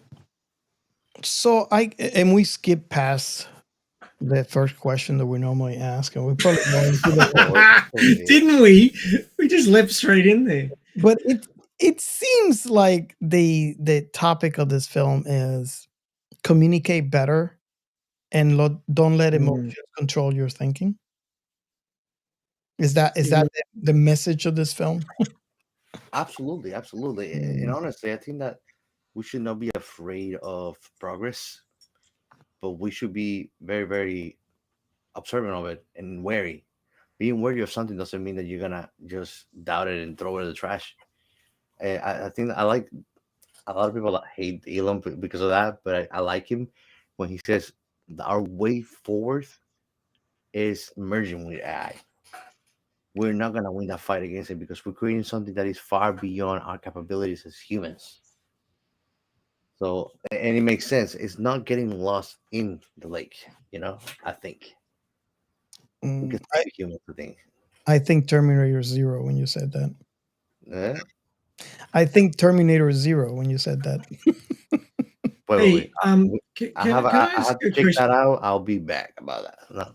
I have a question for both of you as a group. Is it sentient AI is affecting the world month or something? Because Transcendence, Terminator Zero, all Interesting. about sentient AI is affecting the world.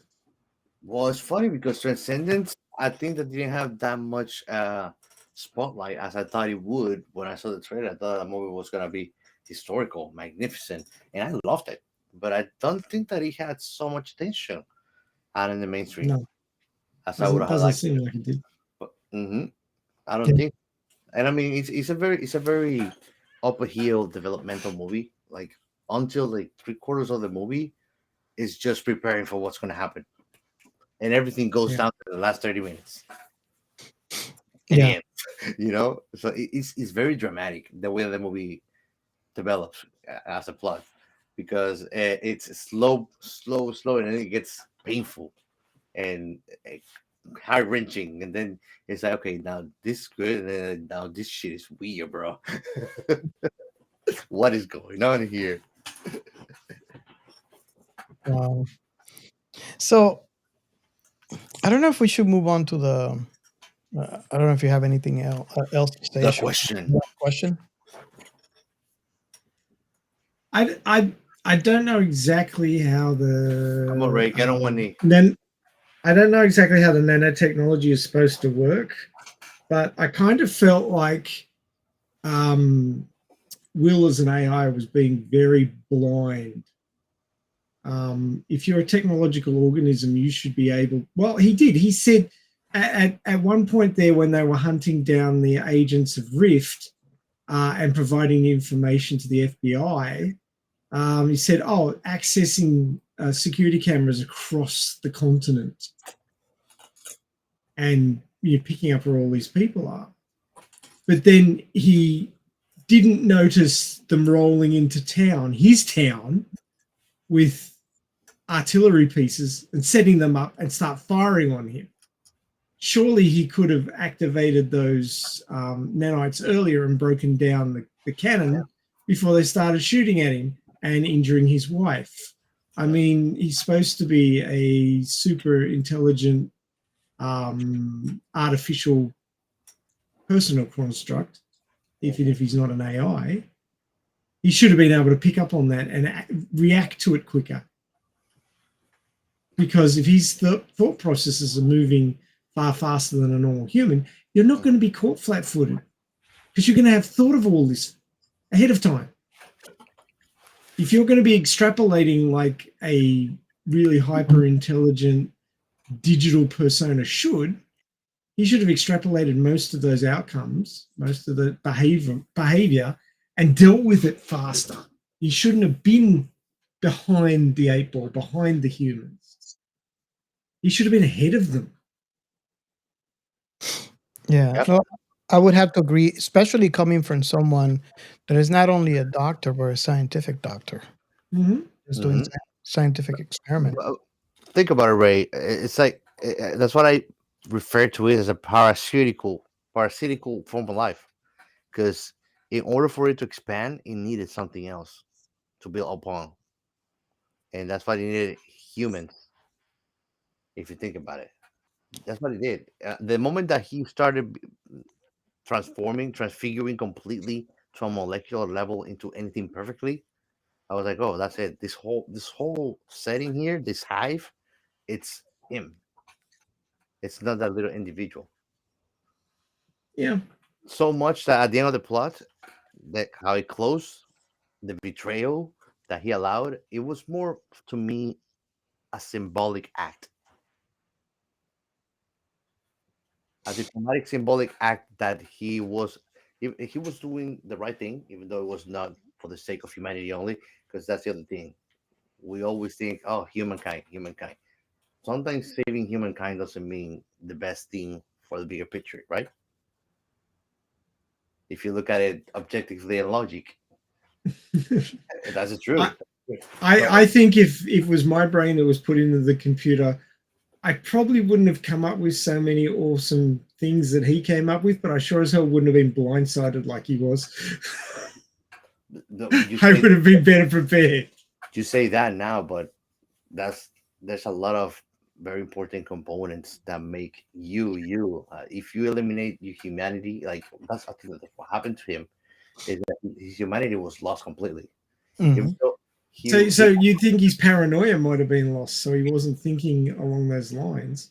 I don't think that paranoia did exist anymore once he woke up, and I think that his starting point of reference of who he was Will, but he was not that from the very beginning. You know, Hmm.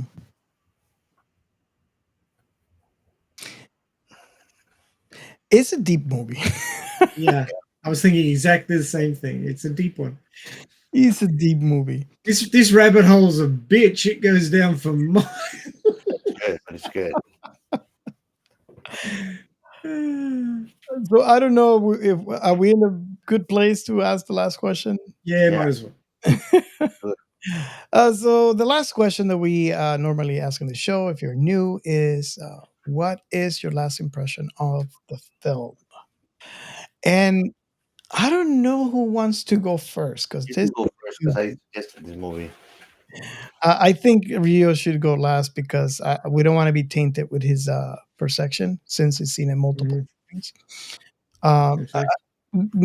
Ray, would you like to go first, or you want me to? Sure, why not? Interesting movie. Flawed, I feel, in its logic, in its script writing. I felt it was somewhat flawed. Although, if we talked about it enough, I could be possibly convinced that it wasn't. But I don't think that the What? script writers thought about it nearly as hard as we have just now. So, so my feeling is that it is somewhat flawed, but the flaws, if you think about it hard enough, can actually make sense in some ways, although logically and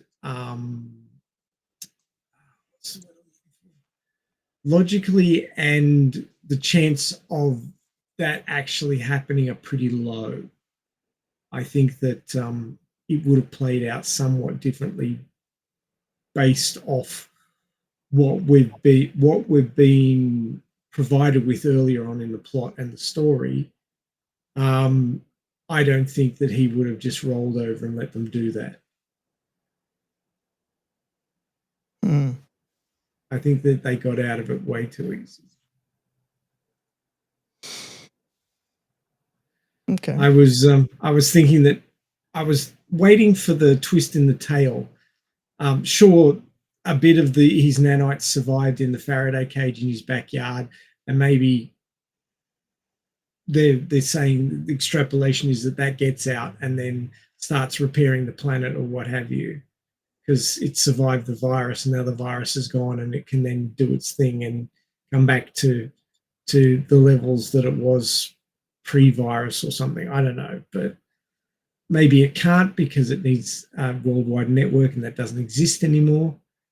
So it'll be limited or what have you. There's all sorts of possibilities going forward in the plot, ignoring what feels like plot holes. So yeah, I mean, it's a really interesting idea. It does play into a lot of fears and a lot of hopes that AI presents as a technology, and the whole idea that we can't know how sentience works and what makes a sentient thinking creature. We've only got one example, which is us. It's very hard to examine yourself in such a way because in examining yourself, you're changing what you're examining. Yeah. So it's hard to say whether what you're examining is something you've thought of or is actually what is there. So it is a really complicated and deep idea, which this movie is built around. And I think they did a lot of good work in the early stages to present a story that held together quite well and made a lot of sense from a scientific and technological standpoint. And the moment he somehow managed to get out of that computer system into the worldwide network in such a short period of time, it just stopped making sense. They wrote that particular scene to ramp up the tension, and all it did was break the science. So I thought from then on, things stopped making a whole lot of sense. And you can kind of try and retroactively explain away the non-logical parts of the plot after that point, but really they were just writing it to keep the tension up, and it stopped making sense. It's like they stopped talking to the science advisors at that point and went, oh, now it's going to be an action movie. So, I mean, the first half of the movie was great. And from the point that he got out into the internet onwards, really didn't hold a lot of water for me. I thought that there was a lot of plot holes and things that could have been done better to make more sense. They stopped being a slave to a plot that made sense and just started going on the rule of cool, which on the surface looks good, but if you have a think about it like we have, it shows a lot of holes. So yeah, it started out great, but the end was a little bit iffy if you think about it. So it gets a lot of marks for a good start but a bad finish, sort of thing for me. Cool. So that's your last thought. Yep. I get I go next, and then we'll have Gio with his last thought. I agree with the points you pointed out. The movie had a lot of holes. I think I personally did not consider them or did not know. Well, I wouldn't say I did not notice them because they were there, very visible. But maybe I ignore them. Maybe that would be a better word. Only because I think I was enjoying how this film made my brain worked.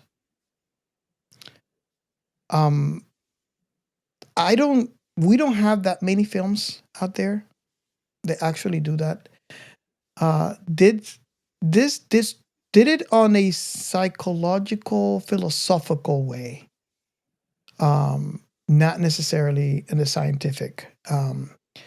If I would recall this film with scientific eyes, I don't think I would enjoy the film at all. At all. But I think I enjoyed this film because of the way that it made me think and all the rabbit holes that this has. It's the kind of movie that I think I would rewatch and think about, think in different perspectives. Uh, Remember, this is the first and only time that I watched this film. Um, and we as humans, we are ever changing from day to day. So if I watch this film tomorrow, for example, will not be with the same mentality that I use for watching it today. So I would expect that this film will keep me busy mentally, the more that I watch it, because I would probably pick up on things that I might have missed. Um, so on a philosophical way, I really, really enjoyed this film. Um, I guess I was not the only one. My wife was expecting a part two. I had to break the bad news to her that, there is no part two. So the movie was enjoyable. I think if you are a person that likes sci-fi but don't like to, like hard sci-fi, you can enjoy this. But if you like to think about philosophical themes, um, this would probably be one of the ones. Please ignore the science. Um, like Ray mentioned earlier, one of the things that bothered me was This is good brain workout. how when you know um, he was uploading himself to the internet, there wasn't enough time. I mean, the in one frame we see him installing uh, a software that I think it's somewhat protocol, so he can connect to the cloud. And in the next scene, we see the power go out. So Why was it taking so long to install when he's on a quantum computer? exactly. It should have just been bam, because So it's functioning so much faster than a normal silicon chip. exactly. So I would advise, do not think too hard about the science because it's just going to fall flat on its face. Uh, Philosophical, I enjoyed it. I really enjoyed this film.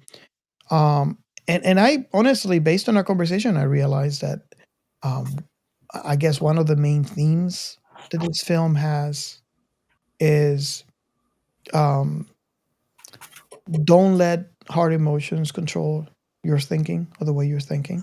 Yes. Keep a level head whenever you're faced with situations where you have extreme emotions, because uh, doing otherwise, which is the norm and humans, will be detrimental to that one thing or to you in some cases. And if you get uploaded into a computer, communicate with integrity. Communicate. It is, you have no idea how many things, how many misunderstandings are the reason for issues that happen. And I'm not just saying marriage, I'm just saying in general, with your friends, at work. It's the same scenario. Just communicate. You don't have to tell them your life story. You don't have to tell them everything because obviously we do, as humans, we do have secrets, and it's okay to keep them. But communicate. Communicate your intentions. Let people know, because we are in this meat sack and we can enter your brain and know what you're thinking. So as humans, whenever you don't have information, we're going to make things up. And it might not be what you want them to make up. Evidence in point, this film, how fear is the ruling emotion on human civilization. So people would always think negatively about what could be instead of thinking what you actually will be doing. Um, and I guess that's what I take away from this, and I'll definitely be rewatching this film. So, uh, Gio, I guess it's your last thought, Now and it's my turn. you rewatched this film, I guess, long enough. Yeah, I've watched this movie maybe like 6, 7 times. As you know, I find fascinating when sci-fi does a good job at portraying a future, and it's plausible the way it evolves. I think that the movie was quite simple in the aspects of what's the main drive of the story and where's it gonna take us, the event. Because the movie, if you think about it, is about the death of a certain doctor. His death took us humanity to a whole different place that changed us forever. I mean, it became a world where all electronics must have been shut down. Yeah. That's how dangerous it became. But at the same time, if you look at it, that could have been a magnificent, successful story. Oh yeah. Right. Right. If he would be allowed to complete his work, yes. hmm and I mean, that's what I love most about this story is that fact that they're able to bring all that and portray it in a way that you think, wow, this could have happened. Yes. It's actually very tragic. It is. But like tragedy, I enjoy the drama. Not like you. What I enjoy the most It's that they how he be happy together and then it all got ruined. It's the old humanity will throw away its best option because hmm it's stupid. Yep. okay. It is a cautionary tale. I mean, most Well, most cautionary tales about technology are saying that technology will destroy us, but yep. this is actually different in that it's a cautionary tale saying if you destroy technology because you fear it, you may destroy your only hope for the future. That's great. If you think about it, this is one of the films where AI didn't end up being Skynet. Well, it's not real AI; it's a copy of a human. Yeah, that's true. I mean, the probably the only way we are going to get a digital entity that thinks the same way we do is to actually copy one of ourselves into it. Because anything that we build is either going to think the way we program it to, which will be imperfect, or if we let it learn how to think, it will think in a different way to humans because it's based on a different format. So the only way to get thinking humans, a human thinking machine, is to put our thinking into it, as far as I can tell. Yeah. Okay. So I guess that's everybody's last thought. You're, And you're muted, Gia. I muted him. Yep. Do you hear noise in the background? No. Okay. Nope. Squeaky chair. Hmm? Squeaky chair. Squeaky chair. Oh, yeah, I need a little D40 and I changed it. The other one sounded like it was coming from Pornhub probably. Every time that I hit the spot in the back, Oh dear. I was having Okay. some fun with it. Should we move on to our last segment? Yeah, let's do it. Sci-fi. You know, I should probably have a huge amount of stuff to talk about for this, but I don't. Because I focus so much on the plot and stuff like that, but I haven't really looked anything. I'll just say two things: Elon Musk cameo and Neuralink. I think that Yep. covers it. Yeah.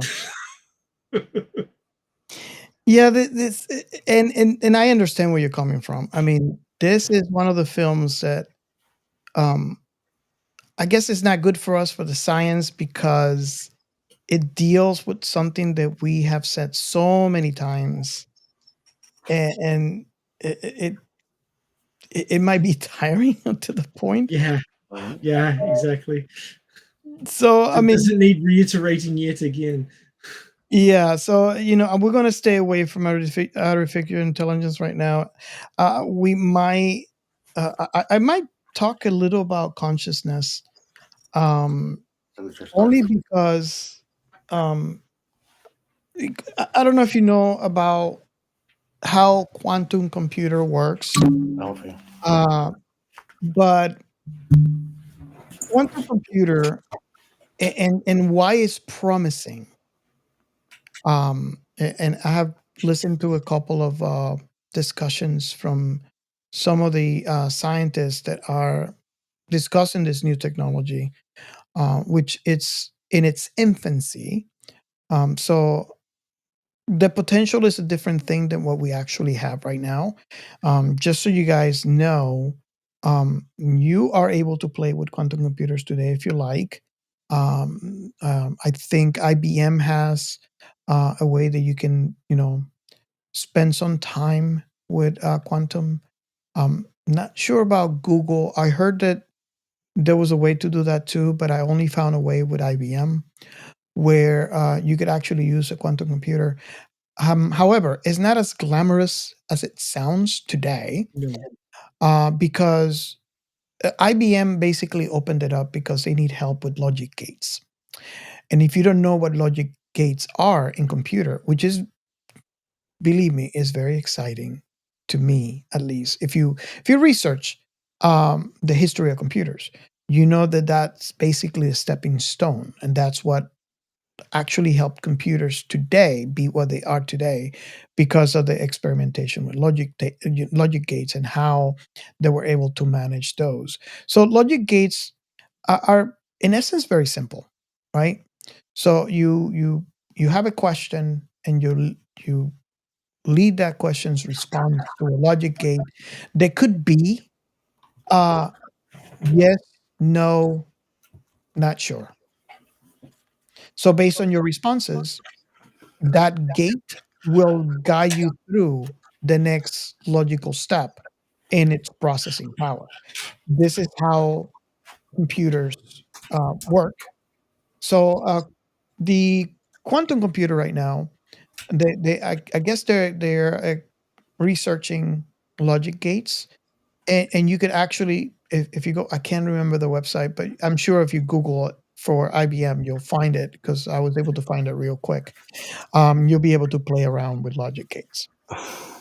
So what Yeah, that's around there. I heard um, in in the logic gates is um, the quantum computer allows you to logic gates in normal computers. Either a 0 or a 1. That's how you can process information on a typical computer. So if it's a 0, it's no, or false. If it's a 1, is true, or yes, or a positive, depending on what you're looking for.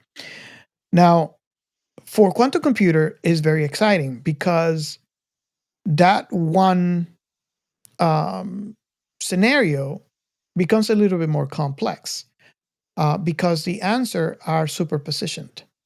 So you could have a logic gate that has a yes and a no at the same time. What does that mean for computing power? Fast forward to the future, once we have a full functional computer, is that one of the things that I really love to mention, and in the future of computing, is like, for example, medical research. You could do test on different. Let's just paint a scenario. You're doing research on a disease, and you have uh, maybe petri dishes on different solutions, and based on their responses after they're cultured, you could do another set of solutions. And through trial and error, you could eventually come with a medicine for an illness. And again, I am waiting for Ray to correct me if I am wrong in anything that I'm saying right here. But Haven't seen anything so far. basically, what it is, if you're using a computer, for example, the computer's not able to compute like what would happen on that scenario. And that's why it's very important to use the computer to record your findings. But you can't really do the experimentation on a computer. That's why you probably need a like petri dish, and you do iterations after iterations after iterations until you eventually are lucky enough to find as close as a solution as you can from the experimentation that you did.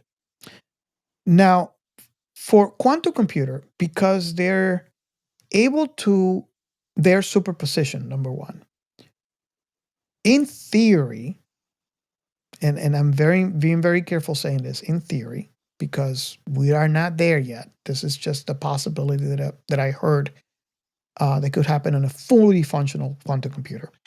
Yes. They're able to not only do simulations of how maybe a particular chemistry would work in with a specific virus or disease, right?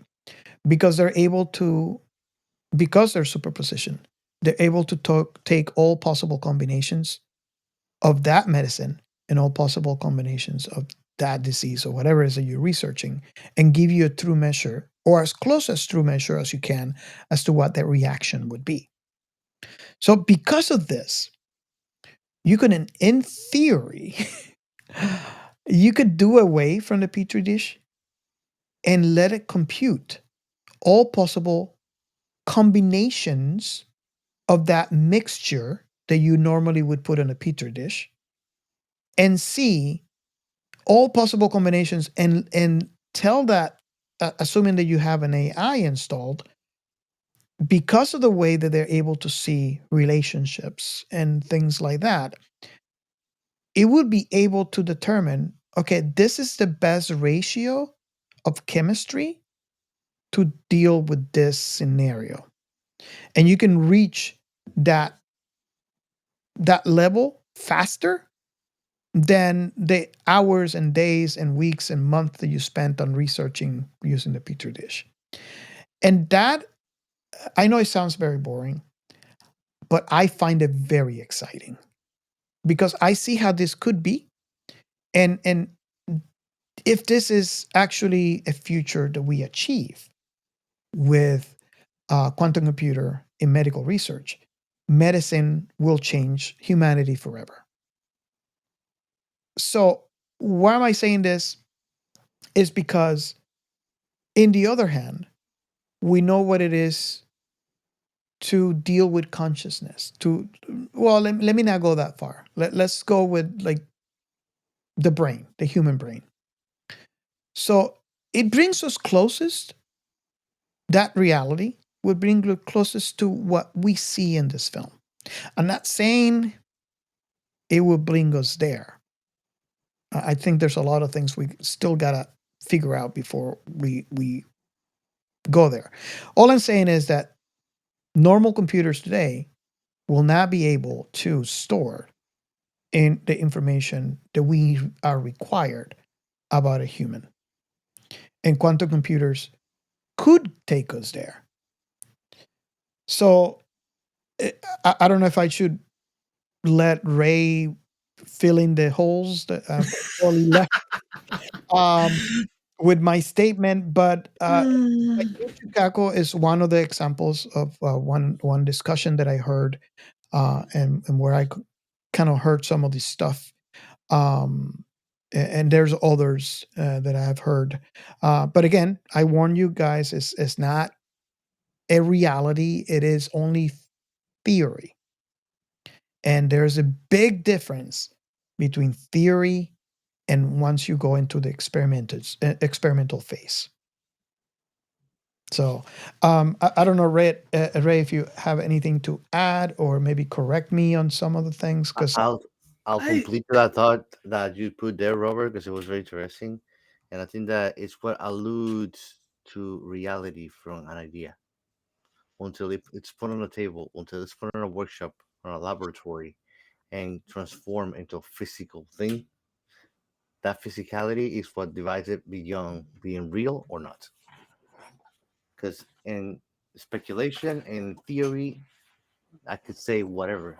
But the moment that you grab that theory and start implementing it in reality to make a real machine, is that you see how useful and how how you can put it into practice all of those theories that you had never another channel to bring forth. Make sense? Does that make sense? yeah, kind of. Reality is always harder than theory. Yes.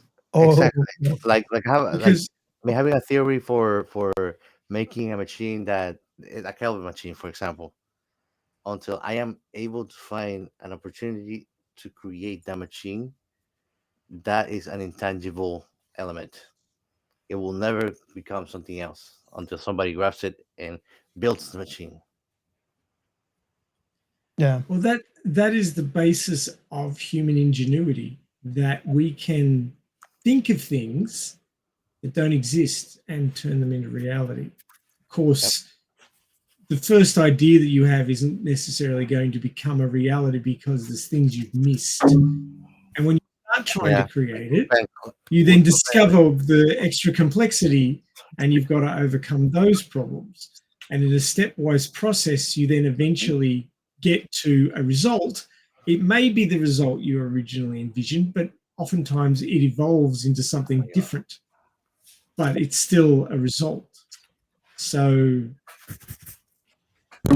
can anybody ever say that the original idea that they had became a reality? Probably not, because reality exists differently than the conscious thought patterns Yes. that don't necessarily take all the different issues that reality will present to the idea that you've come up with within your thinking. It just can't exist physically in that fashion because there's things in reality that have to be taken into account. You know, somebody came up with the idea for an airplane. It had a couple of wings and maybe a tail and a propulsion system, and yeah, it's all good. But then in reality, the weight is important. The structural integrity is important. The actual surface of the wings providing lift is stupidly important, and may not even had that to start with. So, you know, there's all these physical limitations that have to be overcome. That's one thing that I highly applaud on the gameplay that I loved is being able to support things that are not that high, you know, but that you can at least help the teammate up, because that way you can reach other places that guys have. They kind of don't have the extension right now, but that's everything we need. Ahí la mitad de afuera, ¿verdad? I didn't follow any of that, dude. I didn't understand a thing. Si lo sobra, by all means, arranca las cabezas. Pues sí, bro. Is he speaking English? No. Ah. I don't know. Continue. I'm sorry. I was And then- muted while I was talking, right? No, I muted Yep. you. You're making no sense. Oh Yep. shit! And that guy is where you have friends, so that actually let you up. I was like, what the hell is he talking about? we can fix it in We're post. gonna have Don't muted worry. myself, man. We can fix it in post. We're gonna have muted myself. Just to add another level to the thought experiment I was describing about creating an airplane in real life versus the idea in your head. Mhm. Sure, that airplane then may work at ground level, but then what if you wanted to fly at 40,000 feet? What are the challenges and the differences going to be in the physical environment there? Icing, less oxygen, all sorts of other issues that, I'm not a pilot or an aeronautical engineer, but those are the two off the top of my head that I could think of.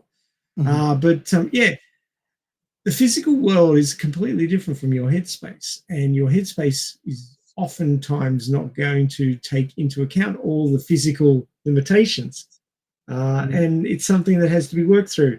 Idea, execution, failure, examination, idea, execution, failure again, examination, adjustment in your head, execution, and you keep going round and round and round until you get something that works. And it may or may not look like your original idea at all.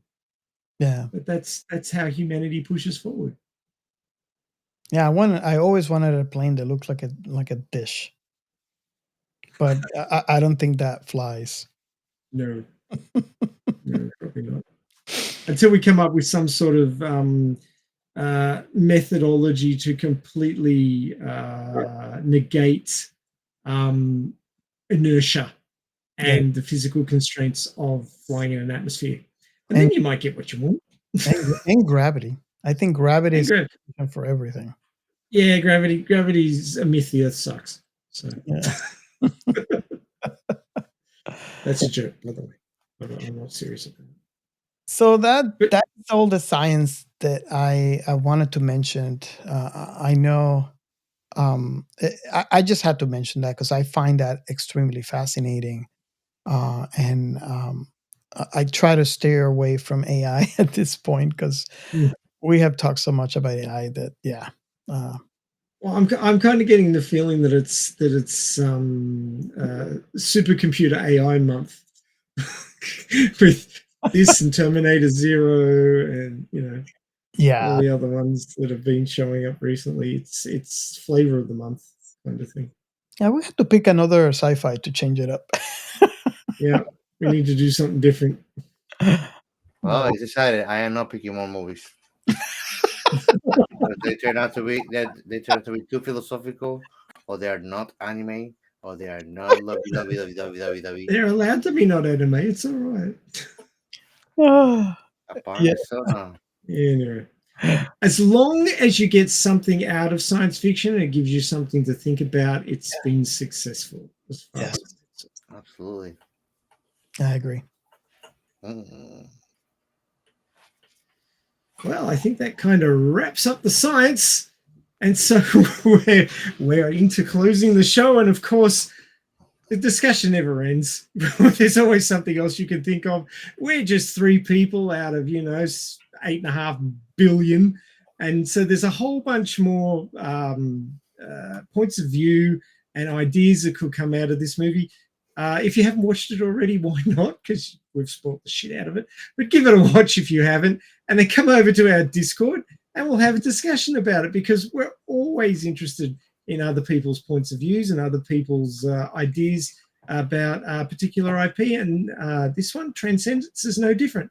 So join us over on our Discord. It's pretty easy. Install the app on your phone or the on your PC and grab the link. There's if you're watching on YouTube, it's right there on your screen. You can use the QR code, or if you have a look in the podcast notes, there'll be a link there, and you can join us on our Discord and continue on with the discussion.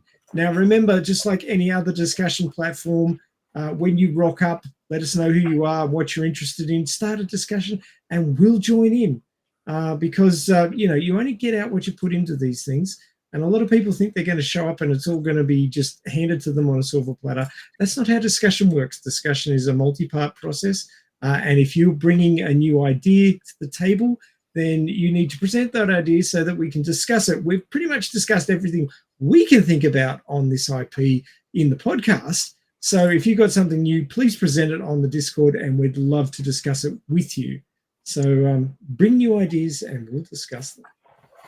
We have some websites. The first one is sciencefictionremnant.com. That's where you can find the current episode and our back catalogue. You can also find articles on various points within science fiction and science in general and how we think things might work. And there's lots of articles and things going on there. Robert does have a... Makes a noise. Robert does have a backlog of articles that he's posting there, so there'll be new ones coming along every how often, Robert? Oh wow. It's well, and the website is it's supposed to be every Saturday at 7 a.m. But it depends on when we write an article or when we have a guest. Um, so yeah, it could be spotty, but we do have another one that is all the way till December with new articles, and that's our Substack. Yeah, Substack, all new Substack. So check that one out. There'll be lots of cool and awesome sci-fi goodness there and science goodness. So the Substack is the new bit, and you can check that one out.